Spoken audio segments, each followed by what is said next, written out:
Y'all thought I was finna be late, huh? Disappointed in y'all. Smash that like button. Yo! Smash that like button. Let me go to the top. Let me start to the top. Shout out Dro Illuminati, man. Make sure y'all go and follow my wrenches. Day LO4LL in the building. Nardo from up north. Shout out Nardo. Tommy Shimmer. What's up, Tommy? Sparks Visual. Make sure y'all go and follow him on Instagram. He be on Instagram. And Monique Momo, what's up? Smash that like button. Get on in here, y'all. Get on in here.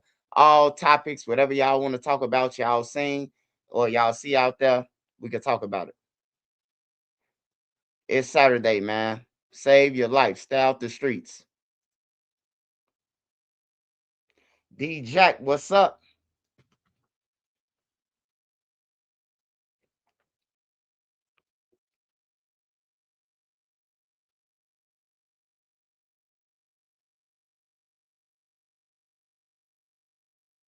Bone Yak, what up, Mo? Shout out Savage Black too. Savage Black, what's up, Mo? King Newski TV 804, what's up? Savage Black in the building. Make sure y'all go and follow him on all platforms. And he do the gaming too, man. So if you into the gaming, holla at Savage Black. C4 from Chicago Heights. Shout out Chicago Heights, man. Chicago Heights. I had a couple friends out from out there that was in a group home with me. Ford Heights, Chicago Heights. They was from both. Some was Stone, some was GDs, some was foes. But yeah, they was cool dudes though. This one the projects was up though. It was projects in Chicago Heights back then. If you know. Um Shout out Messenger, Almighty Props, Jeffrey, 104, 102.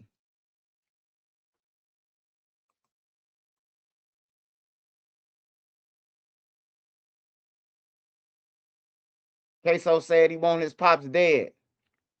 Hey, I don't even know why he'll say that. Why would he say that? You have a chance for an appeal, right? They could have made some mistakes and he could come back on appeal. Now he ain't gonna even be up for no appeal. They just gonna hang his ass. Oh, my daddy dead. Hey, look, this what I say, man. To all the thugs out there and all the gang members, man. If you call your parent or you call anybody, a real thug ain't gonna call a parent to do shit. I don't give a fuck if your daddy is in the streets. But look, just say your daddy is, right? Tell your daddy first before he pick you up that you done knock the nigga off. Other than that, man, Blue could do what the fuck he want, man. They should have told that man. I know Blue was with the shits. He was participating in a war, but not that day. That day they didn't tell him. So shit. Queso ain't want to take the hit. Why would you want your father to go down though? That's what I don't understand. Out of everything, why would you want your father to go down? I hear Boosie saying, man, he already 60 years old. He should take the weight. His son only 20. All right, say Blue do take the weight, right? And Queso get out. What Queso gonna be doing? He gonna do some shit to get right back up in there with his daddy. Now his daddy is doing years with him, and he had a second chance. Like fuck that. That nigga Queso, man, he too gangster, man. Hey, them motherfucking Florida drill rappers too. They in the category with Chicago, man. Them motherfuckers wild. Cemeteries and all type of shit.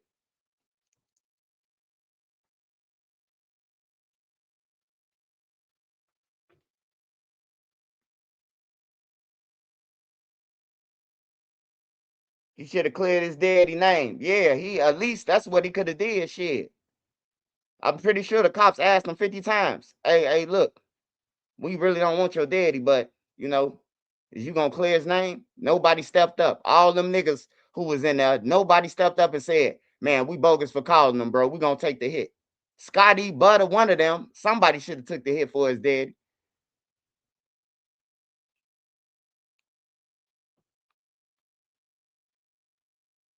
Now, I know Blue was a gangster. I know Blue was a gangster. I seen his story. Shit, he was up there in the drill in his scene in his time. Shit, but that don't mean you could call a nigga anytime just because he was in the streets.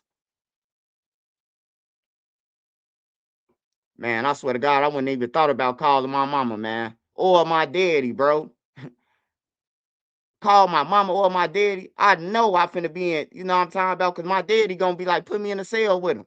He gonna whoop my ass until I confess out loud. Goddamn it! You say free Larry though. Hey, hey, hey! I ain't gonna lie to you, man. I put Larry, take Larry Hoover out, and I will get him 100 niggas for Larry Hoover. Let him out right now today. I will walk down the blocks and say, you gotta go, you gotta go, you gotta go. For real. I'd rather Larry Hoover be out and teach some shit than a motherfucker just wasting their life going to jail. You know, they say, Larry, what can Larry Hoover do? He old. Man, look, he could tell you about the motherfucking 60 years he done did, and hopefully your ass don't want to go and do them. You hear me? Like for real, Larry Hoover could teach you a fucking lot. He could teach you a lot. Now, whether you want to hear it or not, then that's one thing. But yeah, I say free Larry too. I do say free Larry, man. He could talk to the youth now, man. It's a lot of people who still look up to him, even though he say he ain't in no gang no more. They still look up to him. They still scream his name. They still commit crimes. They gonna say his name. You hear me? And that's the reason why he in jail, because gang members using his name. When the police ask you what you is in jail, you tell them GD. All they doing is writing that down. That's another member that's with Larry. You hear me? Larry Hoover don't even know us. He don't know none of us. Nobody on the internet. That nigga ain't even had internet when he was doing his thing, you know.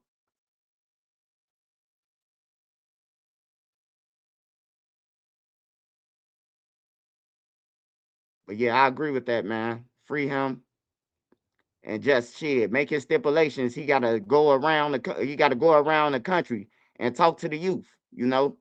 Make a stipulation like that. He like 70 years old. He can't do nothing. Like what the fuck? He on his last limb.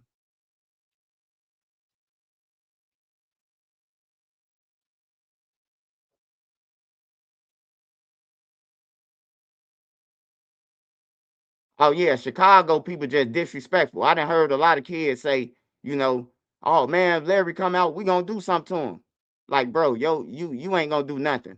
You might lick a shot at him or whatever. And if you miss or you hit, it's still gonna be the same consequences as if you hit, you know. And it's gonna be by somebody who ain't even some kin to him that's gonna do you in your home block or your friends, because they ain't gonna want that problem. But I be hearing it though, the young motherfuckers, they don't care though. They run the motherfuckers down. Smash that like button, y'all. Happy Saturday. What y'all doing out there? What y'all smoking on? Get in the comments. That would be crazy if they do try. Oh, somebody will try. These niggas doing shit for names now. They don't for clout. They don't want no money, no nothing. They want just the fame.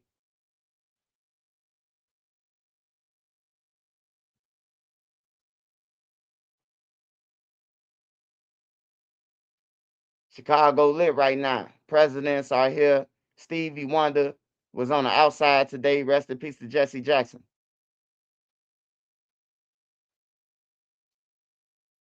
Yeah, Jesse Jackson had like 8 funerals already, man. I was looking at that shit like, damn, bro, he done went across the country on the tour. Smoking on that Mountain Lion Kush, my boy. For sure, 3500 Lowski. White Cherry Breeze. I'm drinking Earl Stevens Moscato. I know that's right, Momo. Dome 000 Scud. Jamil Richardson, what's up? Cherry Pie. Facts, fame is not money. Runts Mints, Round Table Talk. Make sure y'all go and subscribe to his channel. Gelato 41 and Goofy Gobbler. Yeah, Savage, I gotta come see you, man, down there. I keep on seeing your state on the news for the weed.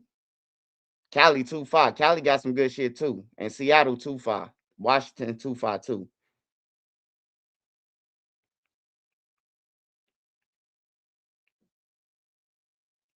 Oh yeah, shout out to Stevie Wonder. He a legend, man. Stevie Wonder, a legend.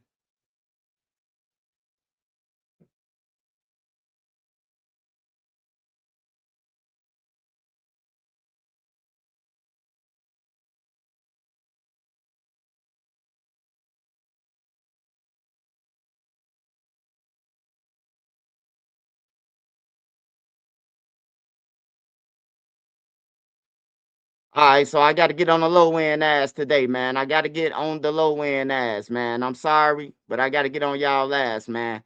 A 13-year-old, a 13-year-old female at 9:40, 8:40, 9:40.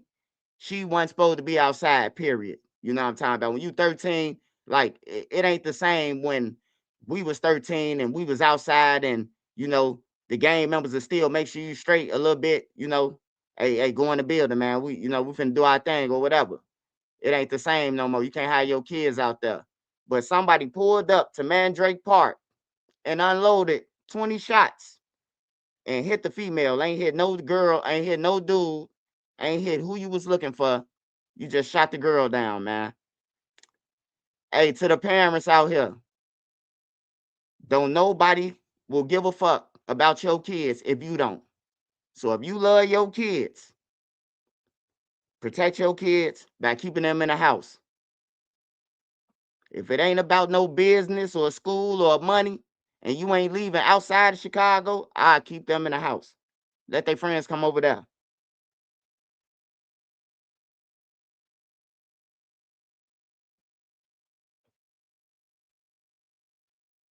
I'm gonna play this video, and then we're gonna talk about Big U now.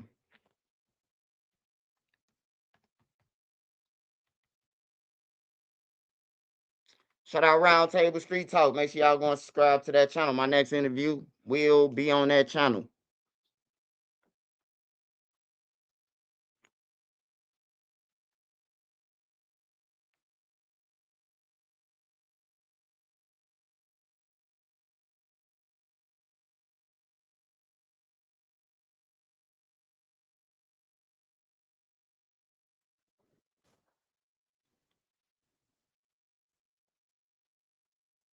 Was Big U a YouTuber?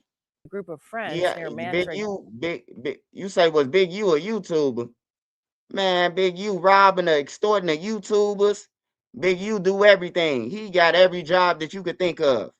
If you do automotives, he getting a piece of it. If you sell shirts, Big U is in every field. He taking from kids, toys from kids. He the head extortionist. Anything that's going on around his neck of the woods, he won't end on it. Big U beyond the YouTuber, my guy. He a YouTuber though, cause he extort the shit out of the 60s that's doing YouTube. Everybody got to check in. That nigga Big U a gangster, bro, but he's stupid because he was working for the government, had a job with the government. They giving him funds, and then you still committing crimes. They got numbers on you. They could easily tap you and everything because you work for them. So now it's easier for them to put a wire tap on your phone because you working for them. You we gonna talk about Big U though after this 13-year-old man and Lil Durk and them and all that shit.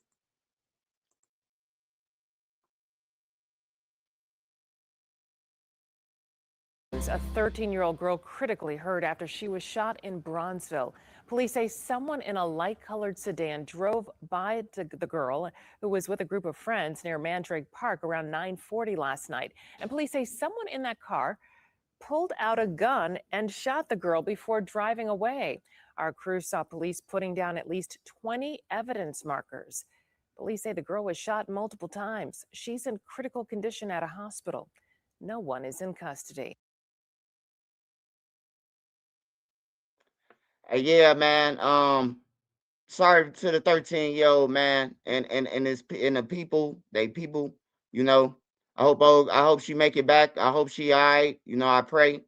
Hey, look, man, it gotta stop, man. You broke motherfuckers. Y'all in stolen cars. The gun stolen.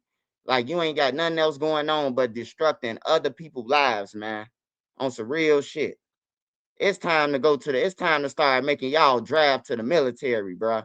On some real shit. When I was coming up, I used to see Army commercials everywhere. Be all you can be in the Army. They ain't got shit no more. They don't even promote the Army no more. They like all that. Everybody got felons now. They can't even go anyway.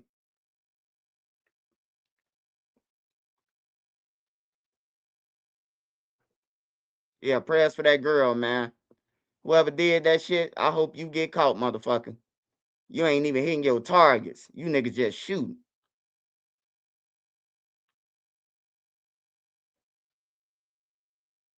That drive-by shit, cause you scared to get out that car. You don't know what's gonna be waiting on you, so you rather just pull a drive-by. They wouldn't last a second in combat. Nope.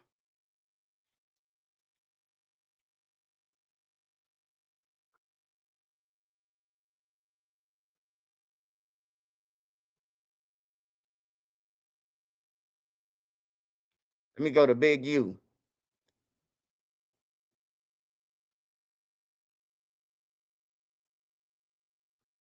Hey, so I don't know if y'all know the latest. Um, the recruiter over still. Oh yeah, on Jeffrey inside the strip mall. Yeah, they did have a recruitment office. I forgot about that one. It used to be a bank right there. It used to be an army office. It's a shoe store right there. You talking about in the plaza, 71st, right, Jeffrey? Yeah, it is one right there. You right. It always been one right there. When I was living over east, it was one right there.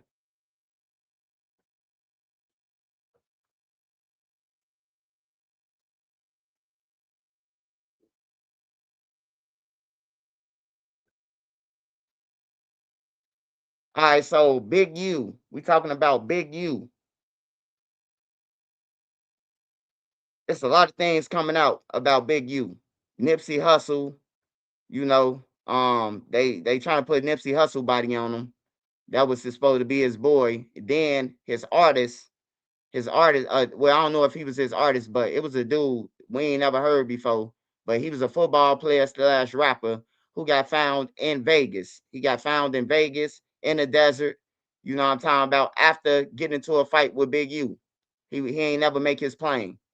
So they got a lot of shit on Big U. They got a lot of robberies. He robbed the kids, man. He used his son, told his son to donate like $40,000 or something, and then everybody else donated. And then they put the toys in a U-Haul truck, and he had the toys parked in the hood. And then he had Brick Baby, Loose Cannon, them going stealing shit. And then called his son and said somebody stole it. We need to get everybody together and round them up. This nigga greasy, bro. But Big U, everybody think that like Big U, he just gonna go down and everybody gonna tell him, man, Big U got a lot of pawns, bro. He got a lot of pawn shit. You know what I'm talking about? Like he did a lot of shit, but he used people for the front line. Like he knew how to use people too. So he got dirt on everybody. We heard Loose Cannon say on No Jumper that they went to go and buy some guns from Big U. And before Big U sold them the guns, he wrote down the serial number. That's how cold Big U is. You hear me? Let me say that one more time. Big U cold. They went to go and buy some guns from Big U. And Big U told them, hold on, let me write down this serial number. You hear me? He got some shit on them. And then the Dirk thing. When Dirk and them got arrested, they ran in somebody from Cali, number 4 crib in California. When Dirk and them got arrested, when they was locking everybody up, Diddy and them and everything, they already ran in somebody crib from Cali who connected with Big U now. And Whack 100, he was the one who was talking about it. He was the one who had put it out there. Like, yeah, I told the buddy he needed $300, $400 to get on, man. They ain't even give him no money, Big U now. So I'm pretty sure that Big U holds the piece to that Cali connection. Because one thing I know about Cali that I've been watching, you ain't just finna do shit in a city coming from another city. and not pay. I know that about California. Like, look, you come to Chicago and do some shit. Somebody from Chicago will help you do some shit, and then you could go with no problems. You ain't doing that shit in Cali. Somebody want to get paid. Somebody gonna be like, hey, look, bro, y'all made it hot for us. Now we got a war. That's the big U. Soon when Quando and them got killed, I guarantee Big U and them like, man, it's high, bro. Motherfucker, hey, look, go ahead and send that motherfucker money. You hear me? And Dirk and them, they had to do it. Cause ain't nothing getting past Big U. We know this. Basketball players, all that shit. He making everybody pay. Quando Rondo told us too when he had dropped his flags. He said, I know they behind it. You hear me? I know the Crips behind it. They gave them the alley hoop.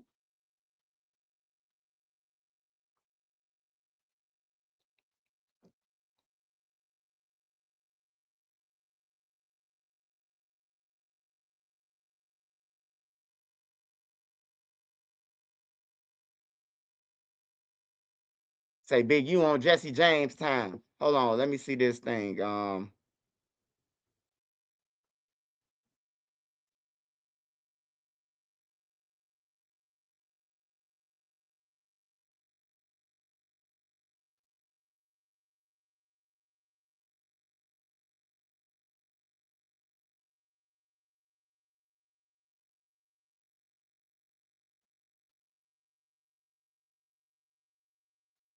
Whack Buster. Yeah, he is. He definitely is, man. Wack definitely a buster, man.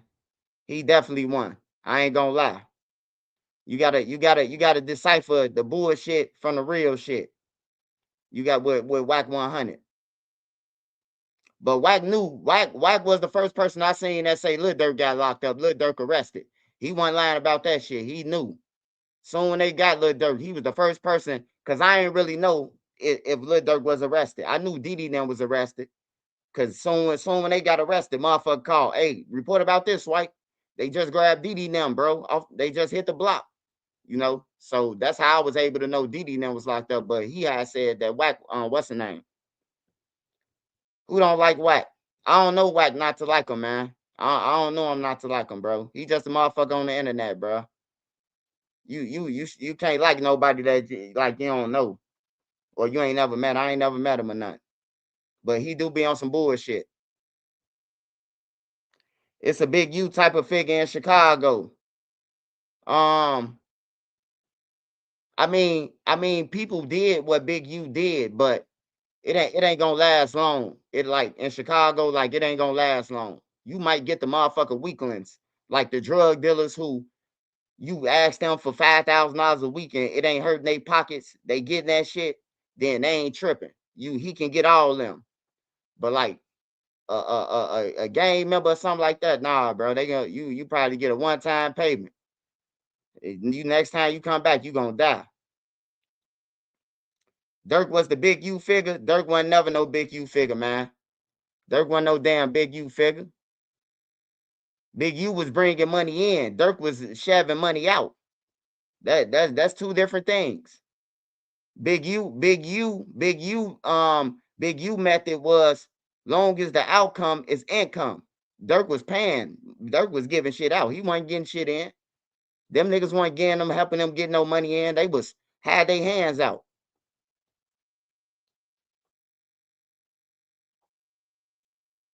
But yeah, a big U figure won't last long in Chicago. Like bruh man, they said the guy in the wheelchair, bruh man. You know, I done heard a lot of stories in Cook County and shit like that, where they were saying that he was riding around extort motherfuckers and you know, he was doing that shit out west from a wheelchair, you know. And then it's a couple more groups that told motherfuckers like, hey, look, we need $60,000 by the end of the week, or you know, we gonna start dropping y'all. It be like that, but it ain't gonna last long, bro. It won't. Yeah, he the Debo. I'm trying to find this big U shit where they was talking about with Nipsey Hussle and like the wiretaps and shit.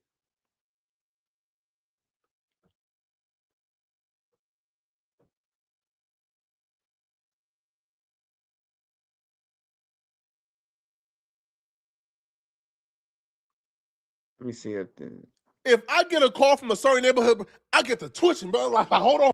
Just became a reality. The one thing that Big U was praying didn't come to fruition, just came to fruition. His last hope to beat this murder conspiracy and RICO charge is over with and done. Big U is never seeing daylight again. And the people responsible for him never seeing daylight again are people he trusted. Big U has been in a state of panic after finding out what we all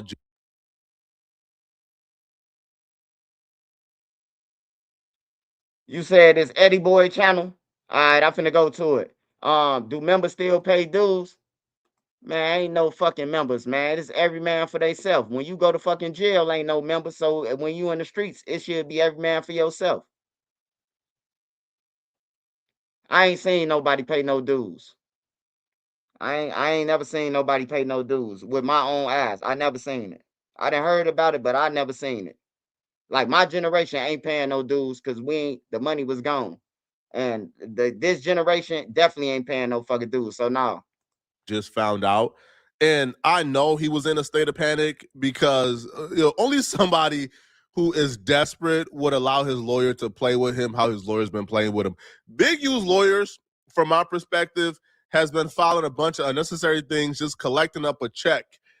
Things that we know ain't going nowhere. Things like this, like Big U filing a motion in Los Angeles federal court demanding that prosecutors turn over the names and files of everyone who was helping the government build his RICO case against him. Big U's lawyer says he can't defend himself properly without knowing who's talking and what they actually says. Big U is currently fighting intimidation charges, extortion charges. You think the judge is about to grant you guys the names to the known and unknown informants as Big U is asking for? He's not just asking for the cooperating witnesses who are going to take the stand against him. He's asking for the unknown informants who said anything about him during this investigation who are still currently on the streets working as informants. Big U's new court filing goes straight at the cooperation pipeline. He wants the court to force prosecutors to reveal both the known and unknown cooperating witnesses along with all their reports and communications. Big U has a right to face his accusers. He's going to face the witnesses because they got to come to court and testify. So of course he's going to find out at some point. But he wants the name of the unknown cooperants who gave information during a RICO investigation. People who got pulled in and was given leniency to talk a little bit. He won them. People who are still on the streets working. That's not going to happen, bro. Big U is literally known for extortion, known for intimidation, muscling, pulling up and get. It's not happening. It's just another example of his lawyers racking up these lawyer fees, bro, giving him false hope. But the reason why Big U even filed that motion is because Big U found out around the same time we found out that people very close to him was working against him the entire time. When Big U became aware that his phones were wiretapped and the feds were listening to his conversation, he came up with a strategy where him and his homies could still communicate. They will call each other, speak in code, and instruct each other to link up at a particular location. That location was the Under the Hood Muscle Car Repair Shop, which was Bear Claw Shop. They will all link up at Bear Claw Shop. Brick Baby will link up there. Big U will link up there, Bear Claw, or anybody they wanted to have a conversation with about this, potential RICO or the murder case or anything they wanted to talk about streetwise, they will link up at that shop to talk about it, which is why the feds became really interested in that shop, almost obsessed with that shop. They set up pole cameras near the shop, and they began to work with people around Big U to get them to turn so they could have access to the shop and the conversations that took place in that shop. The feds became aggressive with Big U after Big U allegedly murdered Rayshawn Williams. After Big U committed the murder in Vegas, that's when the feds became aggressive with Big U. So whenever Bear Claw and Big U wanted to speak about the murder case or details surrounding Rayshawn Williams' death or potential witnesses, they will meet up at Bear Claw's shop.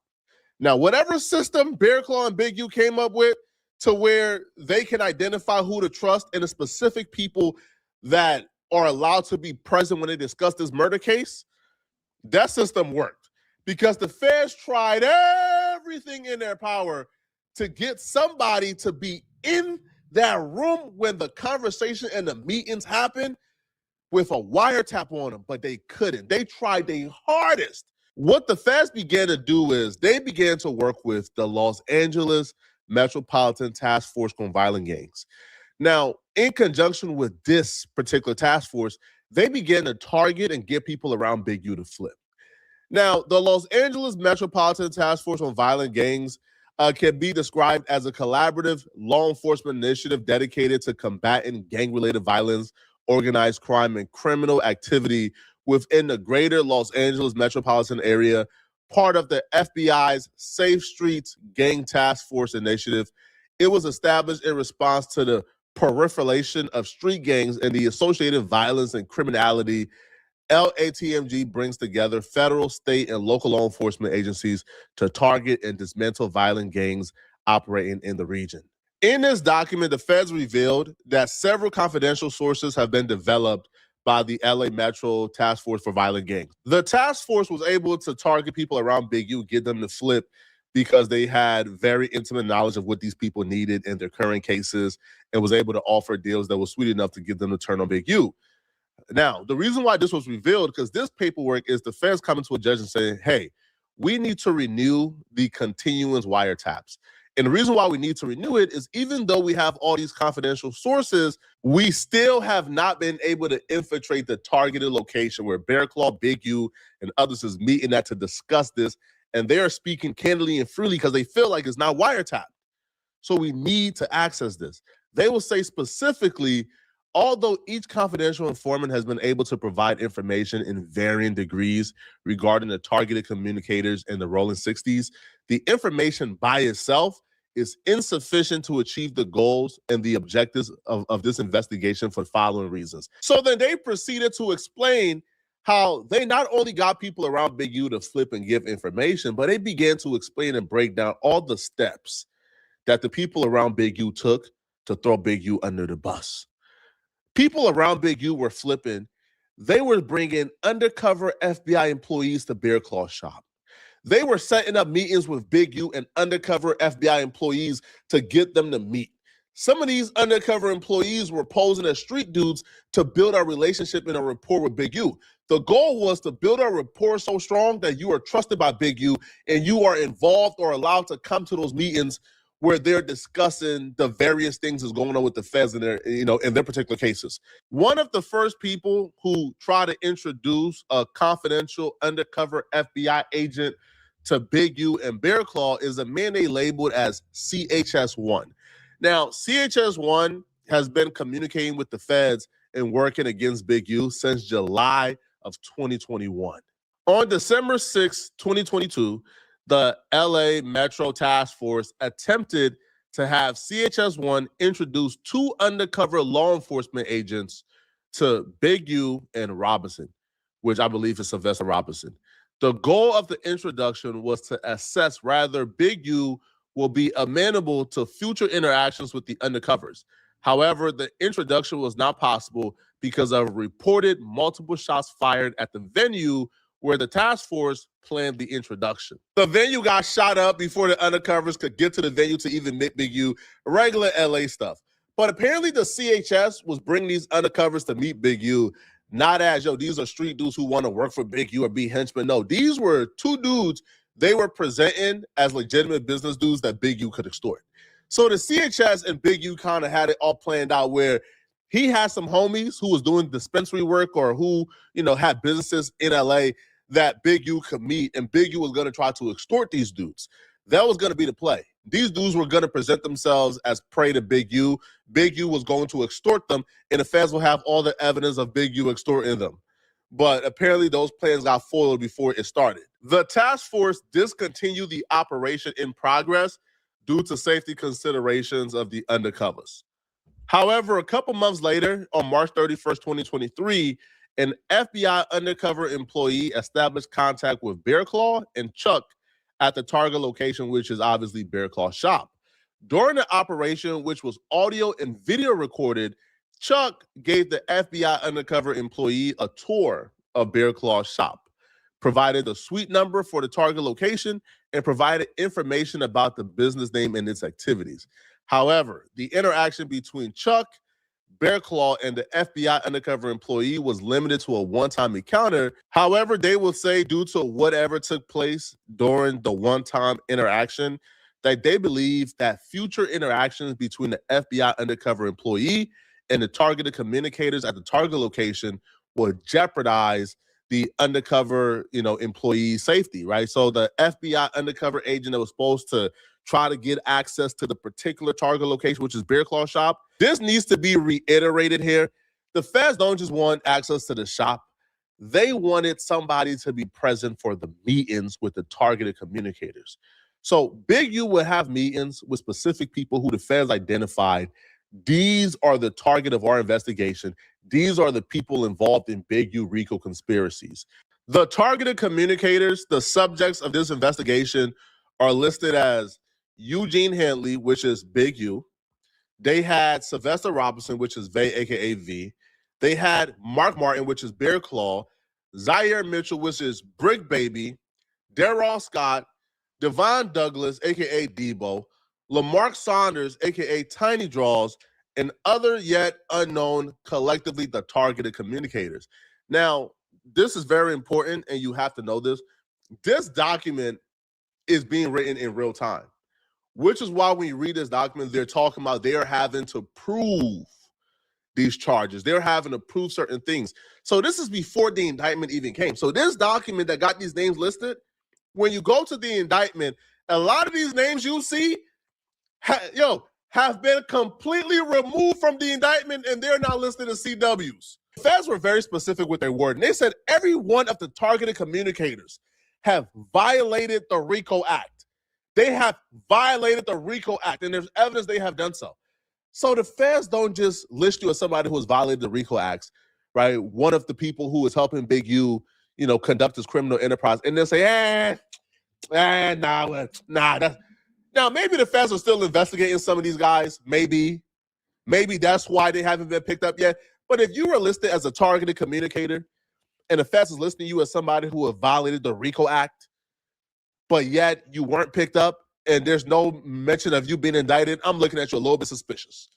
All right, now I'm not a street dude. I can't tell who's a rat, who's not, but I'm looking at you suspicious. Okay? Maybe the feds are still investigating some of these dudes. Maybe an indictment is coming, so maybe it's too early to call these dudes rats, but that's suspicious to me. I'm sorry, okay? Let me tell you how effed up the feds are, how messed up they are, okay? The feds said, listen, man, it's too dangerous to have our undercover agents try to get close to Big U. It's too dangerous, man, right? Because they're going to have to prove themselves. They're going to have to commit crimes. That's too dangerous. So they began to recruit other known informants around Big U to try to infiltrate those meetings. So they try to get one of their rats to do it, right? CHS2. Now, CHS2 has been working with the Fed since about 2020. They try to get them to be one of the people who try to infiltrate the target location, Bear Claw shop, and be present for one of those meetings with the targeted communicators. And they said, hell nah. What? You trying to get me killed? So CHS2 has provided information on Big U and other associates of Big U. CHS2 was limited to providing information he/she received from an acquaintance of Henley. CHS2 does not have the ability to consensually record conversations with Big U, nor the ability with targeted communicators at the target location. While CHS2 does have the ability to consensually record conversation with one of Big U's associates, CHS2 fears for his/her safety if he/she were to develop a closer relationship with him. CHS2 has been providing information to the FBI since October of 2020. CHS2 has provided information on Big U's involvement in human trafficking activities. However, right, the LA task force has not yet been able to corroborate the information. CHS2 does not live in Los Angeles and does not have immediate access to Big U. Now, here's what really gets me. Now, CHS2 is my type of guy or my type of gal, because apparently the benefit for them cooperating since 2020 has been strictly monetary. So CHS2 has received monetary compensation in return for his/her information and assistance on other FBI investigations. So this person is investigating to get paid. Like, they are a hired rat. The hesitation we've seen from CHS2 was recurring, right, among the other rats. See, the rats felt comfortable like hearing something and coming back and snitching or doing business with Big U and then telling about the business they do with Big U, but they didn't feel comfortable walking into the Lions Den, which is Bear Claw shop, wired up. They didn't feel comfortable doing that, bro. Because even like the rats who were close to Big U felt like, man, listen, man, like I'm close to Big U, but in order for me to be present at that like targeted location, I gotta be like it, like I gotta be within the know-how, or I gotta be one of his henchmen, right? For me to win over his trust, I gotta do some dirt for the man. And then, I've never been to this targeted location. I've never been in those meetings. I don't know if everybody is pat down for wires beforehand. I go to the meeting, I get pat down, there's wires down, guess what? I'm dead. CHS2 couldn't do it, so they try to get one of their most trusted rats, CHS3, to do it. Now, apparently CHS3 was able to make multiple controlled narcotics purchases from the Rolling 60s, and he has access to Rolling 60s, limited access to the Rolling 60s. But they thought about it, man, and they say, this dude, CHS3, has been ratting so well since 2019. He's been doing such an up and standing job that multiple gang members are starting to get suspicious because whenever he come around, somebody get arrested. So they said, listen, man, CHS3 cannot help us with this investigation because CHS3 provided extensive assistance for another federal investigation since June 2019. And his/her assistance is widely suspected amongst multiple gangs in the Los Angeles area. CHS3 is still able to testify about the information he/she has already provided on the Rolling 60s. The scariest part about all of this, the CHS, the confidential human sources, that list is longer than like a grocery list. And they all still on the streets. They all still on the streets in LA getting information. If you're an LA gang member, bro, don't call my phone, bro. Don't call my phone. I don't even want to say the obvious here. If you from certain neighborhoods, if you from certain gang affiliations, man, do not call my phone, yo. Because I get to twitching and thinking, man, you trying to.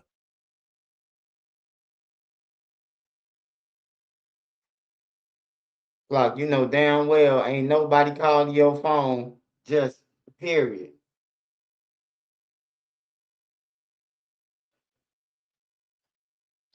Hey, Big U fucked. Hold on. I gotta see the other one. This ain't the one. I'm talking about the one with Nipsey Hussle. Where they saying that he motherfucking they saying that Big U was supposed to wait, hold on.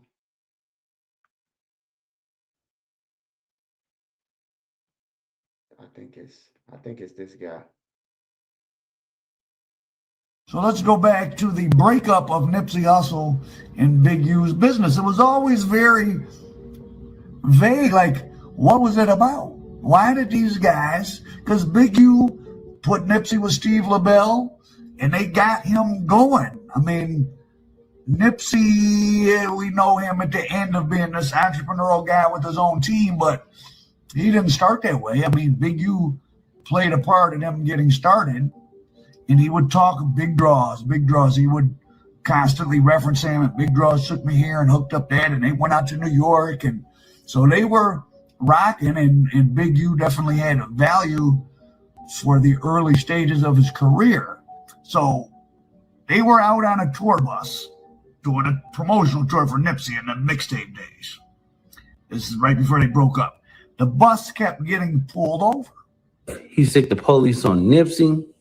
I just hit it home. They had 21 people. They think they got him. Anyway, make a long story. He ended up turning himself in, take the case off all of us. He get life, right, for the drugs.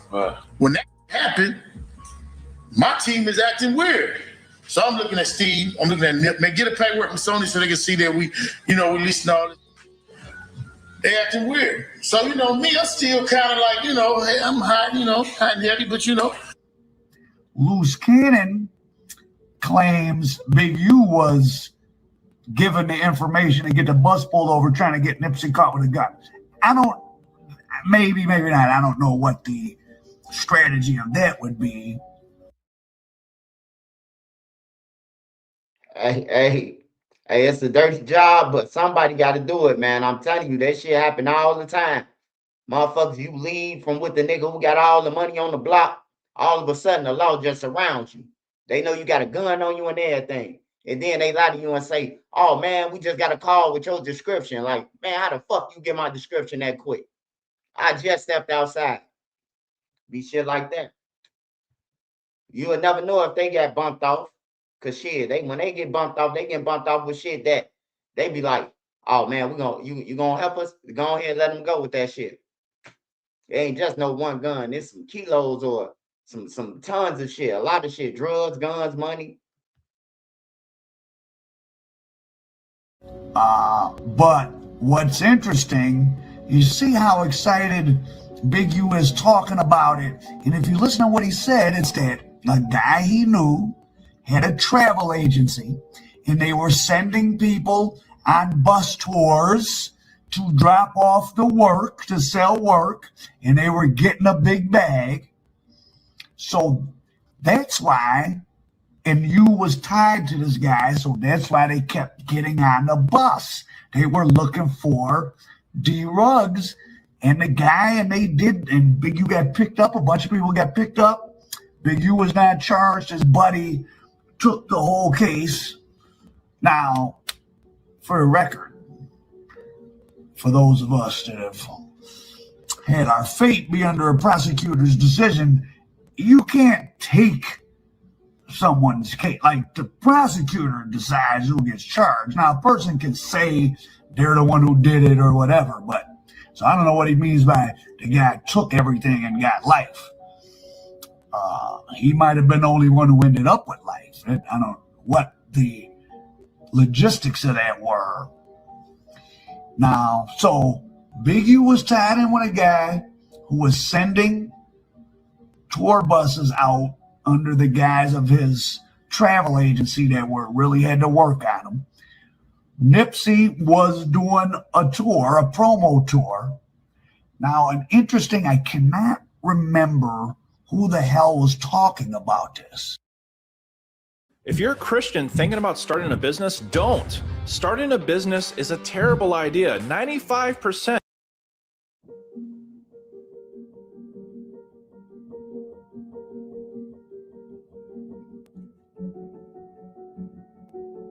Shit went on back home. He dead now, so I can say it. It's the 60s or whatever. They had Nipsey's robbed performing motherfucking at cartel all for these like 300. Mexicans. At the concert, Sean, it was fucking 100 Mexicans.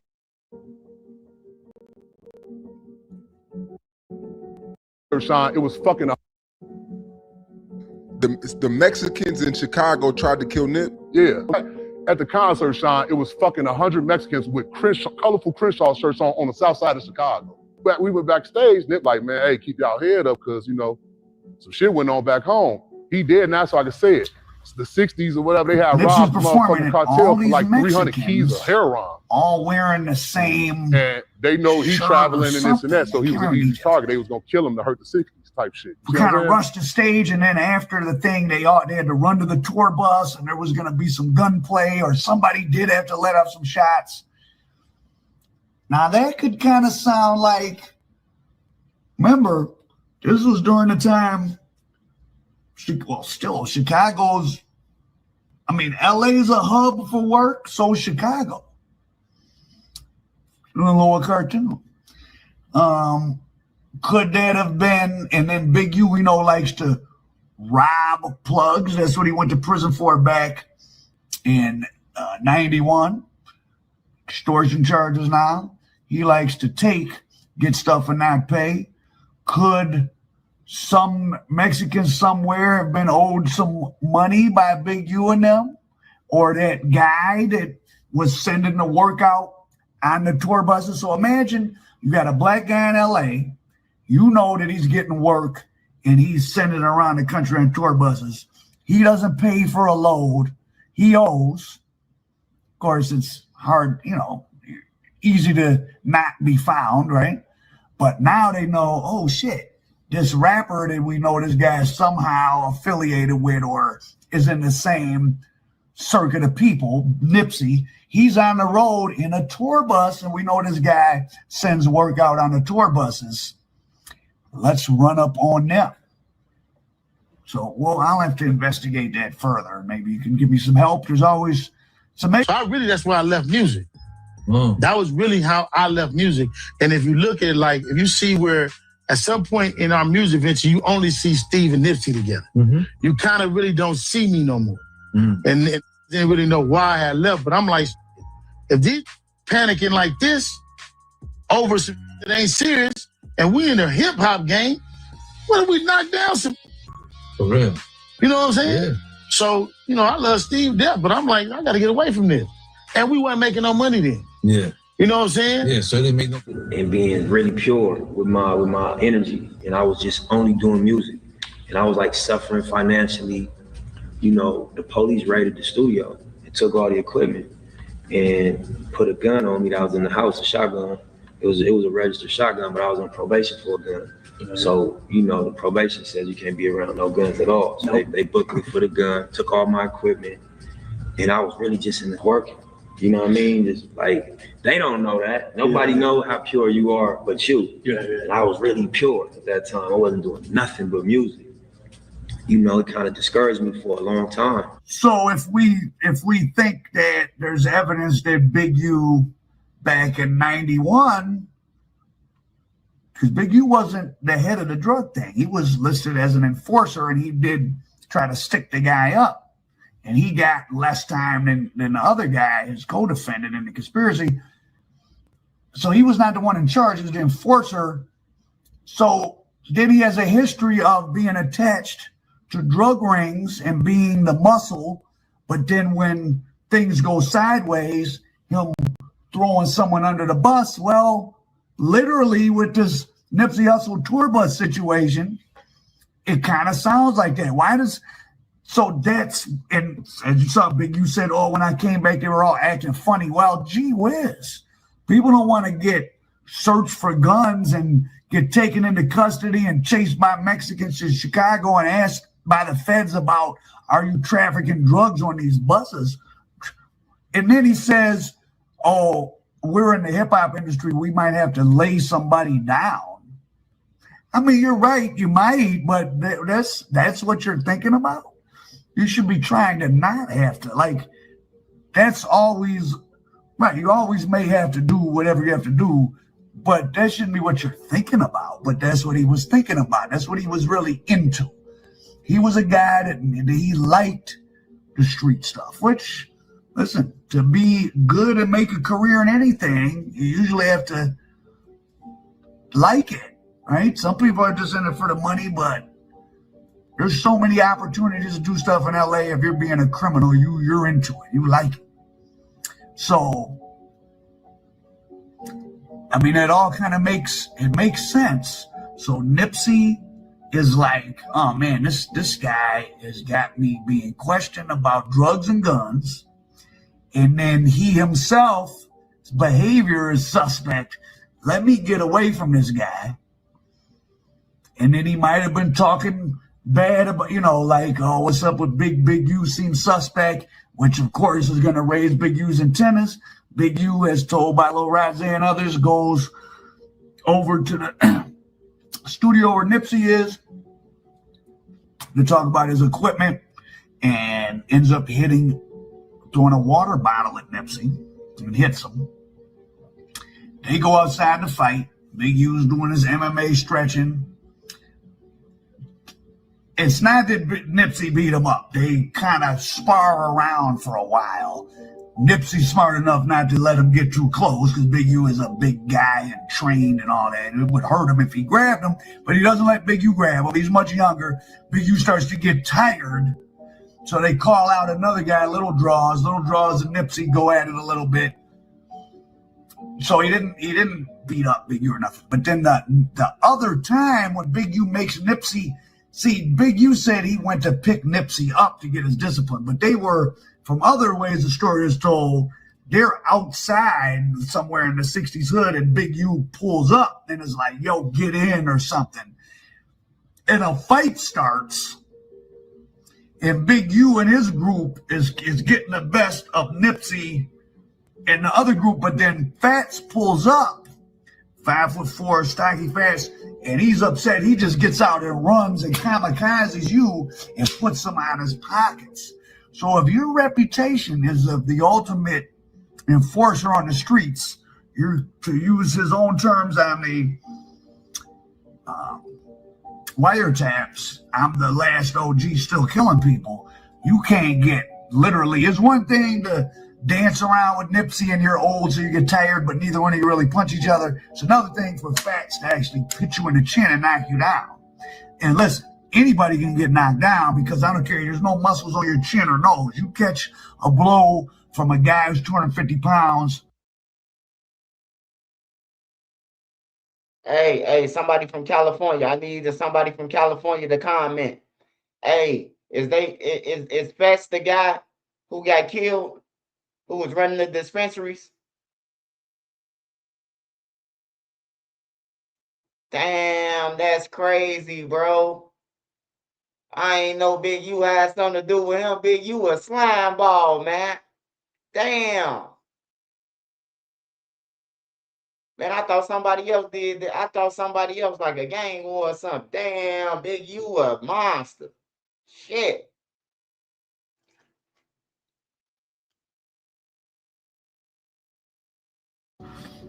To your chin or 200 pounds. Or me, if I hit you dead on your chin or nose, you might fall down. So now you got he's been knocked down by Fats. Nipsey is off of him because of these criminal cases.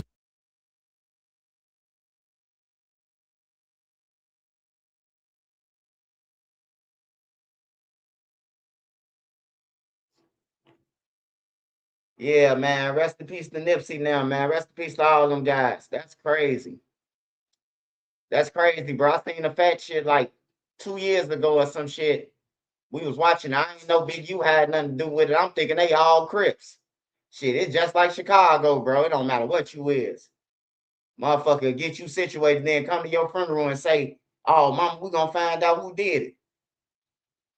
That's why I don't like the movie Juice, man. Once I seen how Pac did Raheem, I'm like, man, fuck this movie.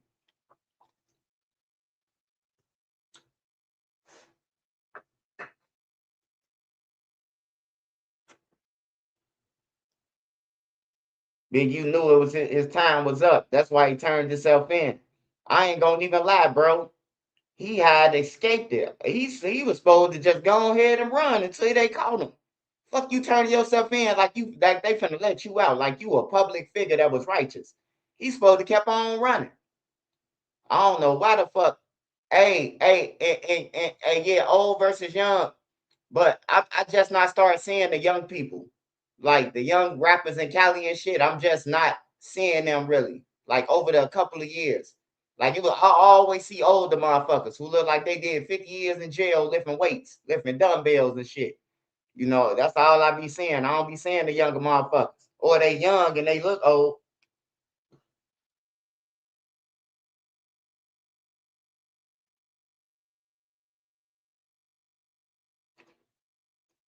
That's crazy. That's crazy, man.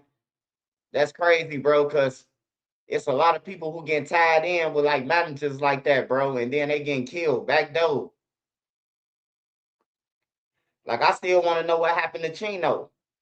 I still want to know what happened to Chino. I don't think Melly them or Crump them. I don't think that none of that happened, man. I'm telling you. I'm telling you, man. Niggas will get you out the way, man. If a nigga like, hey, look, man, you ain't gonna go nowhere with him being your manager. You hear me? He got you tied in. You gotta backdoor him. You gotta get rid of him so somebody else can be your manager so your career could go further. We know a few rappers who manager got gone and then they just came up out of nowhere. On there, the lady in Detroit. You hear me? The lady in Detroit got backdoored. I don't give a fuck what nobody say. I don't know who backdoored her, but she got backdoored. I know a backdoor when I see one. T Grizzly manager. She got backdoored, man. And the gun ended up in Chicago. Like it's like, come on, man. Yeah, long live Cheeto, man. I still want to know what happened to Chino, man. I knew him. I know Chino. He was an African, man.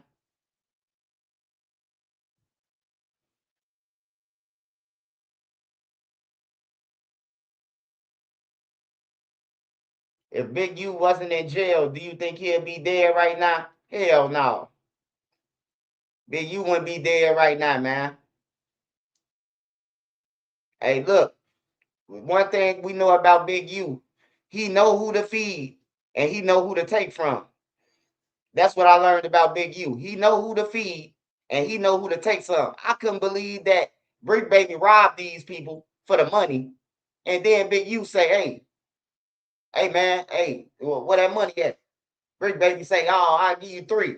The nigga say, no, it was 7. You hear me? Like, nah, bro. I couldn't do that. If I was in the streets and I took something, ain't no nigga finna come to me and be like, bro, give me my cut and all that. Like, hell nah, bro. Ain't no cut. Brick Baby that. And then now they know Brick Baby to rob them and everything. Cause the nigga could call you and you gonna get Brick. Oh man, that was Brick now. Like that shit crazy. That's how they politics is though. That's they politics out there, man. But it's nice as fuck in Cali, man. For real though, bro. Like I love to swap places with California, bro. A long time ago. It's nice weather, you know, good scenery, fame and shit. But if you go to California, Los Angeles, all you gonna hear is an ambulance going somewhere. That's all I heard, bro. Ambulance, ambulance after ambulance, bro. I'm like, God damn, bro. I heard more ambulance sounds than I heard in Chicago, bro, and Cali. I don't know if they were just responding to a domestic or some bullshit, old people, but bro, the ambulance non-stop in Cali and Los Angeles.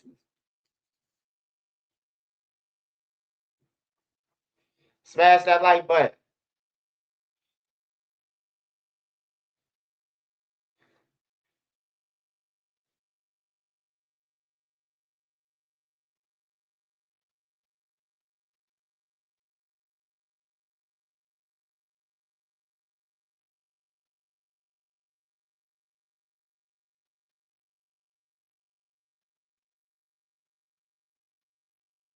My T, what's up? Little Papa Fritter was today. Yeah, I seen it, man. I seen this. I seen this manager speaking out for him. You know, you just got to check on. You just got to check on people, man. They might be. They might be. You know, under distress or shit like that. You never know.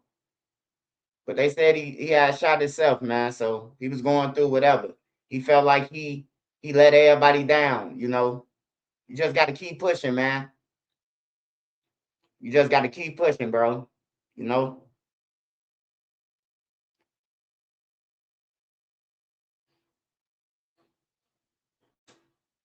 What's going on in Oakland? Oh man, there's always something going on in Oakland. Oakland news always, it's always something, bro. That motherfucker just like Chicago, man, everywhere. You watch Baltimore news, you watch Philly news, you watch any news, you gonna be like, damn, bro. And then they actually showing the killers on their news. Like our news don't show shit really. They just start showing shit. Like these other states, they showing teenagers and all. They don't give a fuck. You know, if a motherfucking teenager kills somebody in Arkansas, his ass going on the news. In Chicago, they talking about he's a juvenile and we gotta protect this, what's the name? Like this little motherfucker just killed 3 people. You talking about protect his identity. We need to know who he is on everything so we can know what block he from so we can watch them motherfuckers. At least tell the people who it is so they could be like, oh man, the ops finna come back over here. The citizens to know, you know, that the ops finna come back and light up their shit.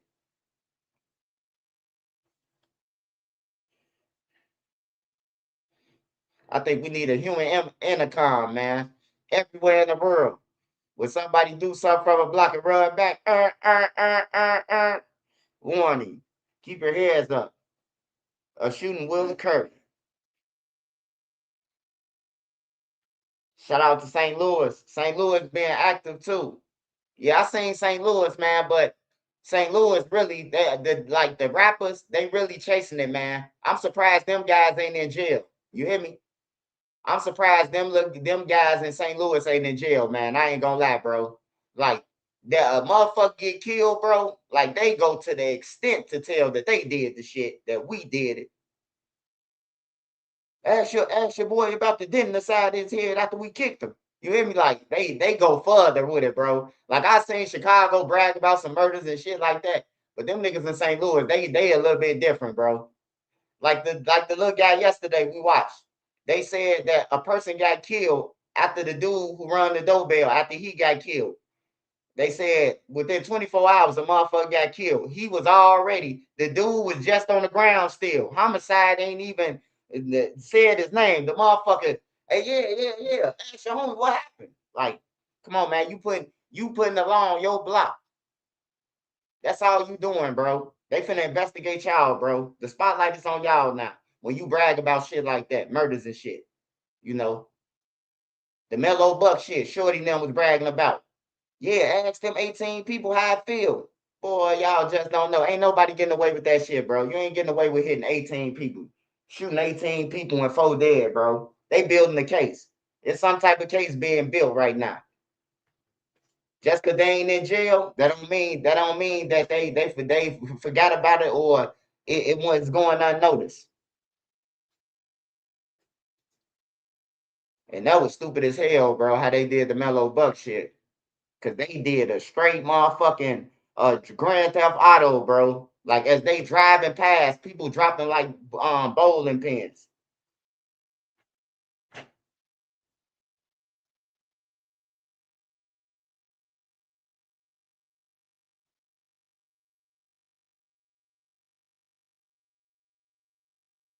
White Block J4 rung the doorbell, yeah.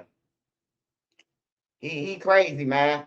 You don't go to nobody porch. You don't go on nobody property, period, bro. That's a free body, bro. You go anywhere on somebody property and y'all that had beef before, y'all that exchange words on the internet, any of that shit. Any of that, it's a free body. That's why he ain't locked up. The dude ain't locked up right now in St. Louis. He ain't getting locked up for that shit. That nigga came in his door, rung his doorbell. You don't know what he got in that bag or if he gonna shoot when the nigga open the door. It just so happened Shorty was ready already. He was watching them on live or whatever. He was ready for him.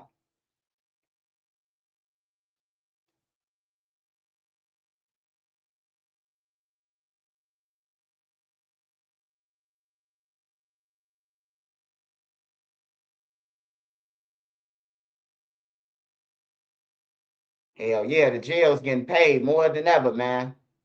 They getting paid more than ever. And then to throw your life away for some shit that, you know, in 20 years, it don't even mean shit. You won't even be noticed. Nobody will talk about you. Like,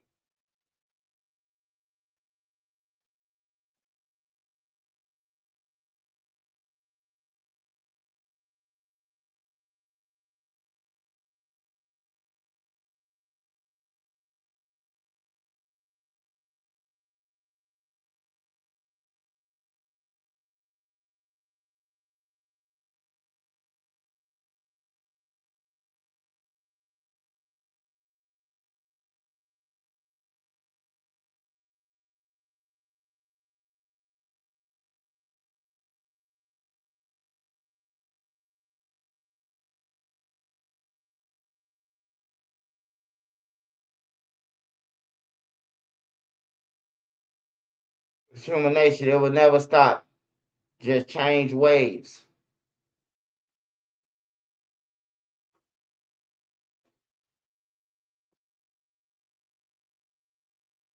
Yeah, that's what they say.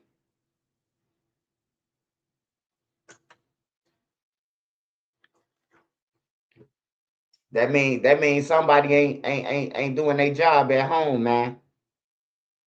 Somebody ain't doing their jobs, bro. It's up to you to let your kids go outside.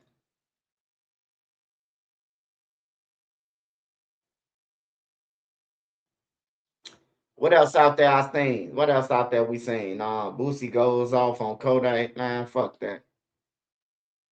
Let me see what else, y'all. Let me see if the family got something new.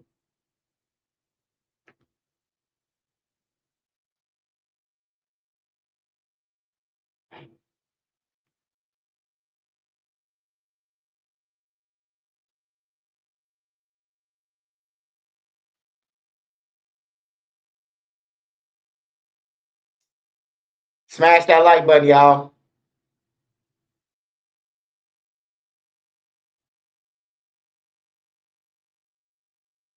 Happy Saturday to everybody, man. Make sure y'all be safe on this weekend.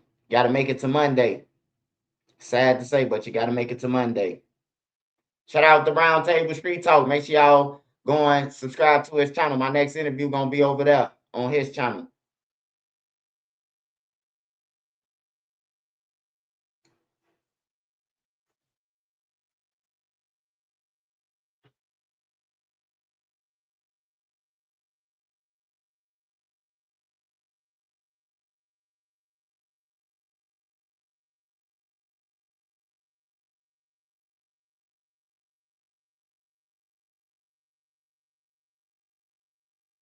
Who you got on the Blueface and Ruger fight? I don't think they fighting, man. I seen some shit. I don't think they fighting. I don't know. But it's two type of fights. Like it's a street fight and it's a know how to box fight. If you go off know how to box fight, I'm going with Blueface. It's a difference, man. Like you get tired, bro. Ruger might throw 10 punches, man, and then be tired, bro. And he just getting bopped. It ain't about getting knocked out. It's about how many times you got punched. That's the winner. You know. So I'm gonna have to go with Blueface, and he long. Yeah, but I'm gonna have to say Blueface. Like boxing different in the ring, man, than on the streets. On the streets, you got a good 30 seconds to 1 minute fighting or 2 minutes. It's over with. Anything else beyond that, y'all just swinging like girls, man. Nigga swinging just to swing and miss.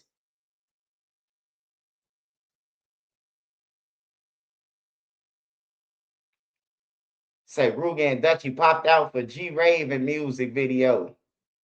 Man, that shit trash, man. All they ass trash, bro. I ain't gonna even lie to you. I don't even listen to that shit. I don't hear no motherfucking female talking about a Drake and all that shit, man. I don't want to hear it. Like that shit. When did this happen? You hear me? Like for real, bro. Like, have anybody ever stopped the video and tell the cameraman to pause and be like, when did all this happen?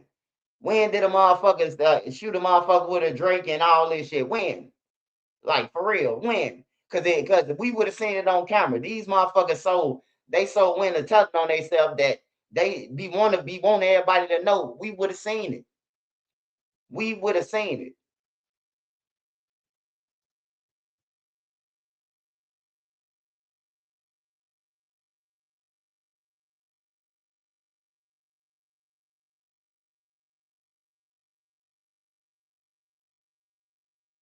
Somebody got to keep it real with them. Like, man, bro, like this shit garbage, man. Come on, man.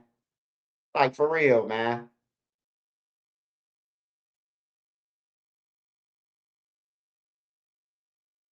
Then when they get caught and shot and killed, man, then motherfuckers be like, bro, it was a female.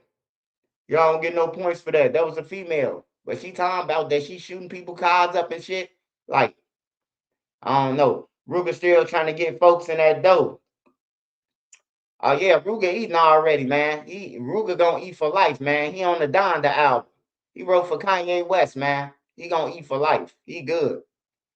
I know he get a nice lump sum every month.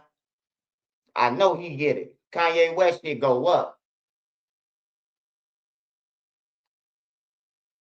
Yeah, that's the real question. Shorty, when you do that, somebody got to start asking these guys, man. You can't be in the studio and just let a nigga talk about he did this and did that. When that happened? When? Time, date, place, write it down. Let me see. You know, other than that, I don't be want to hear that shit, man. Especially from no females, bro.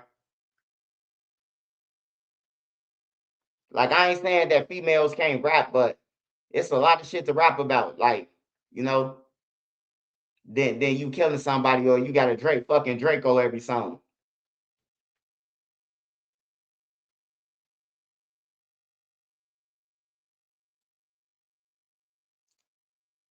Shacky Shack say Monday is birthday. Happy birthday, brother. Happy early birthday, brother. Happy early birthday, brother. Make sure you enjoy yourself, man. Make sure you enjoy yourself. Eat good. It's your day, man. Don't let nobody spoil your shit. It's your day. When it's your day, it's your day. Don't let no motherfucker call you on your birthday and ask for some money or that. Hey, you will take me over here. It's my birthday, dog. It's my day. You feel me? Happy birthday, though, brother. Stay safe, man.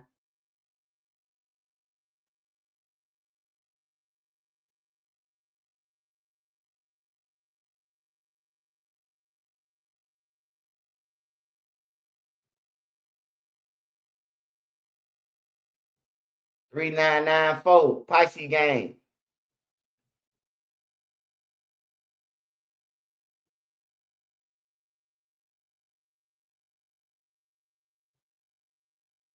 Jamarion Thomas. Shout out to Jamarion, man. I appreciate your support. I'll be seeing you in my comments on the videos and shit. Shout out to you, brother.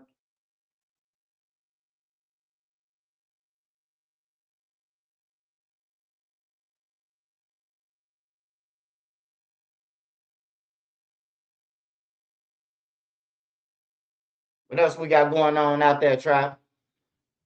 What you see? What you see? It's Saturday. Let me see. Let me search for some shit. Oh,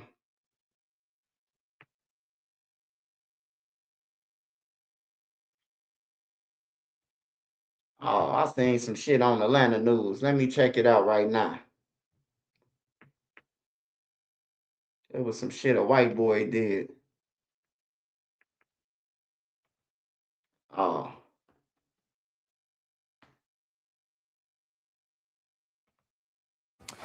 Well, tonight, a community mourns the loss of a teacher and golf coach in Hall County. Thanks so much for joining us for Fox 5 News at 6. I'm Eric Perry. The Hall County Sheriff's Office says 40-year-old Jason Hughes died after he was run over by a car. Tonight, several 18-year-olds face charges. Fox 5's Tara Jabora is live now near where it happened. Tara, walk us through what happened.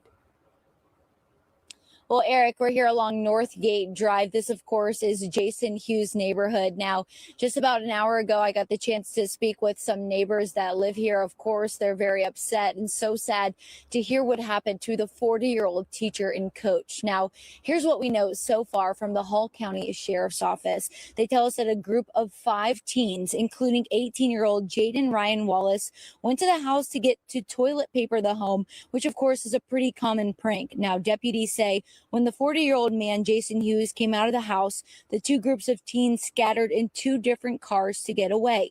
Deputies say Hughes, while walking towards the street, tripped and fell into the roadway and then was hit by Wallace's car. The sheriff's office says all the teens tried to help Hughes before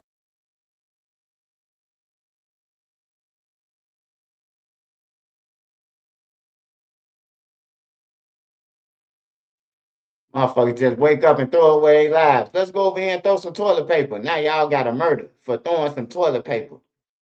These motherfuckers stupid, man.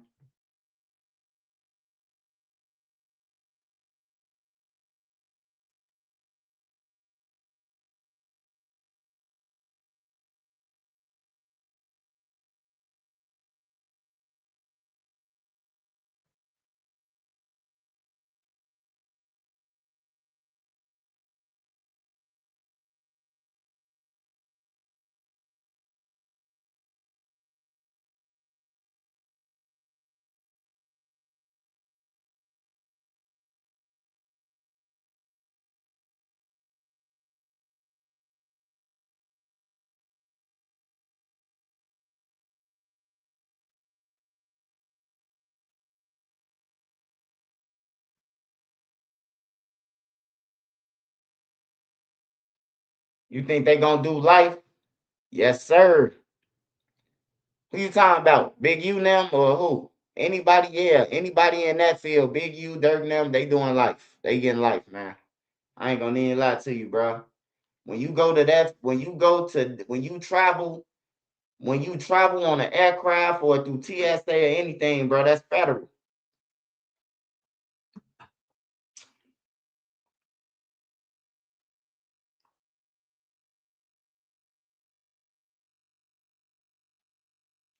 You see, Sam Jones said the family Andy, man. All right.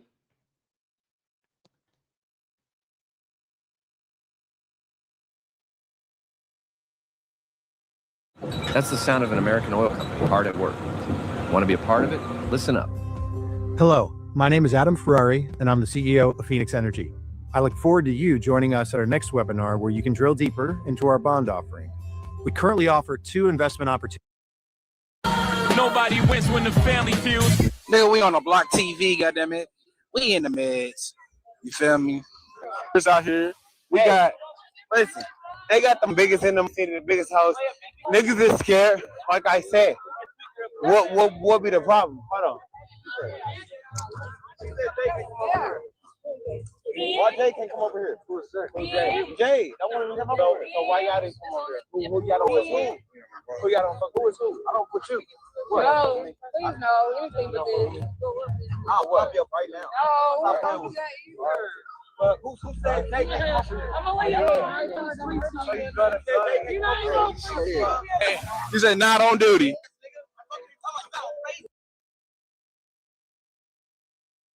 Hey, we gotta watch something else, man. I ain't gonna lie to you, man. I can't. I ain't finna watch no group of thugs argue with no transformer or no. He a gang member, but they arguing with their own gang member. What the fuck is they even doing around him? What the fuck is he out there with his shirt off for anyway? You hear me? The fuck is they hanging around for him? They shouldn't even be around him. Them niggas look comfortable, man. They look comfortable around me. Ain't nobody saying nothing but dude. And you know what the story behind that usually be? Dude, the one who got offended, he the one who fucking with Buddy. It always be like that, man. Yeah, man. Sound like a straight motherfucking a thug motherfucking domestic situation or some shit. You gay. Why you hanging with him then? Like that tell a lot about your ass.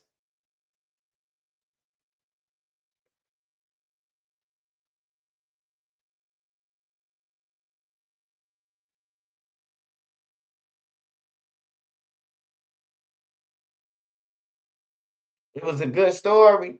Hey man, I understand, man. It was taking too long, man. It was taking too long to progress, man. It was beginning. It sounded like a domestic argument, man. Like why you out here? I told you to stay in the house. You hear me? Yeah, he was in the closet. He got a lot of aggression, Sparks. Ain't no nigga just arguing with no motherfucking transformer for no reason. Like, ain't period. Like, you ain't just arguing with a motherfucker like that on the streets. You ain't even trying to get caught talking to this motherfucker. You hear me? So for them to be having an argument, that let me know these niggas had a relationship. Something happened in the closet.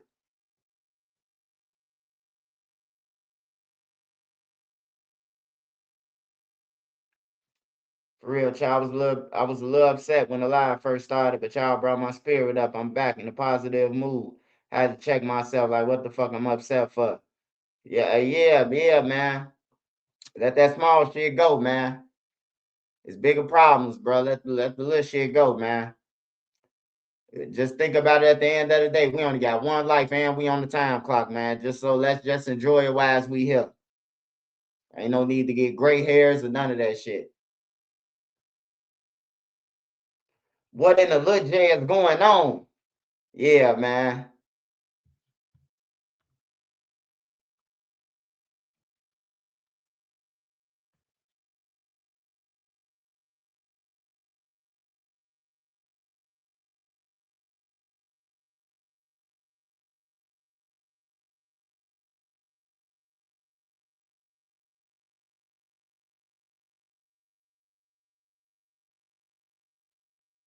Oh, hey, the round talk.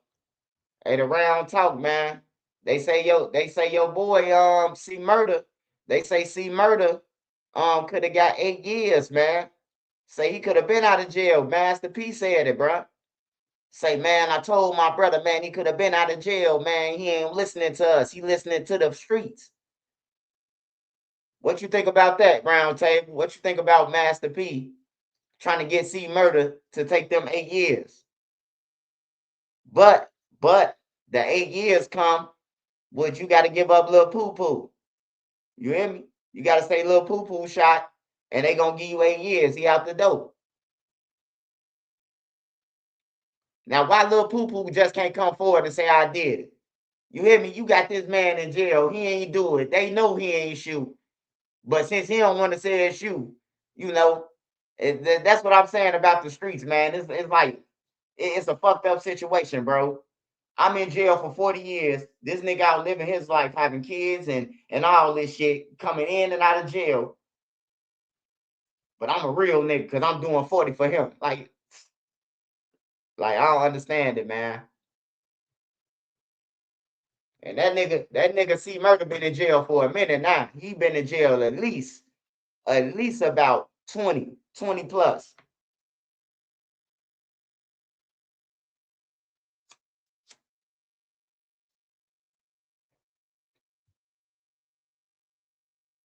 Yeah, Master P told him. Master P, they mad at Master P because Master P wouldn't give him no lawyer or whatever. Master P like, what the fuck I'm burning money for? He should have took the 8 years. Like, for real, what the fuck I finna spend a high price lawyer for, and then you still don't get out of jail. Now we done spent millions on the lawyer, you still ain't out of jail. Gotta take that motherfucker 8. Or tell Lil Poo Poo, hey, look, I did 20, I did 25 for you. It's time to tag like we in WrestleMania or some shit. It's time to tag team, nigga. You tap me in, you come in, I'm going out. You tell them now that you did it. Let me go ahead and live out the rest of these 20 years, and you do 20 in jail. Blame it on the dead person. Oh, that blame it on the dead shit ain't working, man. That shit ain't working, man. Blame it on the dead. Everybody would have been out of jail if they could just blame it out of jail, on the dead. Moo Crump brother, Stephen. He in jail right now with 65 years because of what Crump did. Because what his brother did. For looking like his brother, he got 65 years, bro. You could talk to anybody in Chicago, and they gonna tell you like, nah, bro, Stephen ain't even like that, bro. Any female or a gang member, they gonna be like, he ain't like that, bro. On that thing, bro, he got 65 years because of Crump. Crump said he was gonna turn himself in, but he ain't never gonna get a chance to. He got killed. But then again, he was gonna turn himself in. He ain't get killed till 2018. His brother been in there since 15. So you had a 3-year run to turn your motherfucking self in. You hear me? Now this man in jail, and I'm trying to help him get out. You know, I'm trying to help him get out, make people aware of him and shit like that, bro. He can't even run. He can't run none of that, bro. They said the person jumped over the gate who killed the dude who they said Crump did. His brother can't jump over no gates. He can't run or jump over a gate. So he should have been out of jail just off that.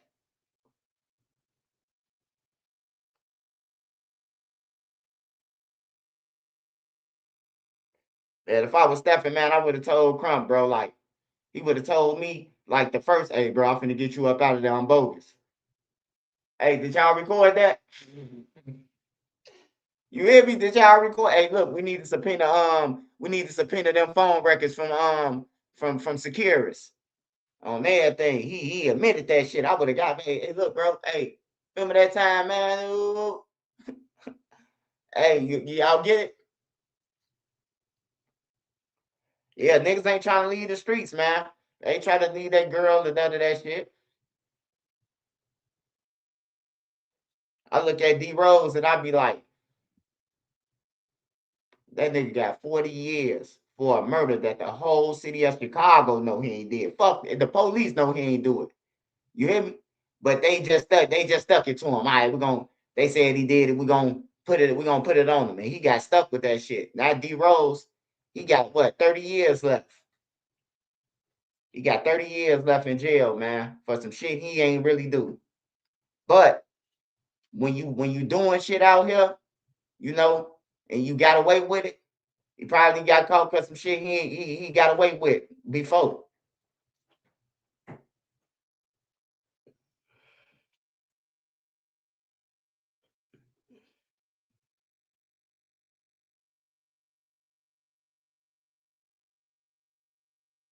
Yeah, it's probably common for him. Cause I ain't see no gang member step up and say, you know what, D Rose ain't even do it. I did it. I ain't see nobody do that. They say real niggas, man. Now that's a real nigga to me. A real nigga step up and be like, man, that's my gun, bro. And study 9 people going to jail. A real nigga to me is, you know, your homie in there for what you did.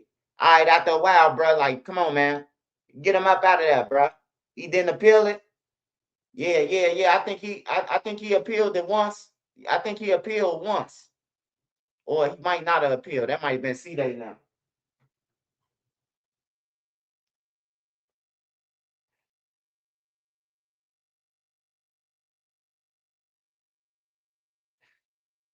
I hope Monica still sending them pictures with the white sandals.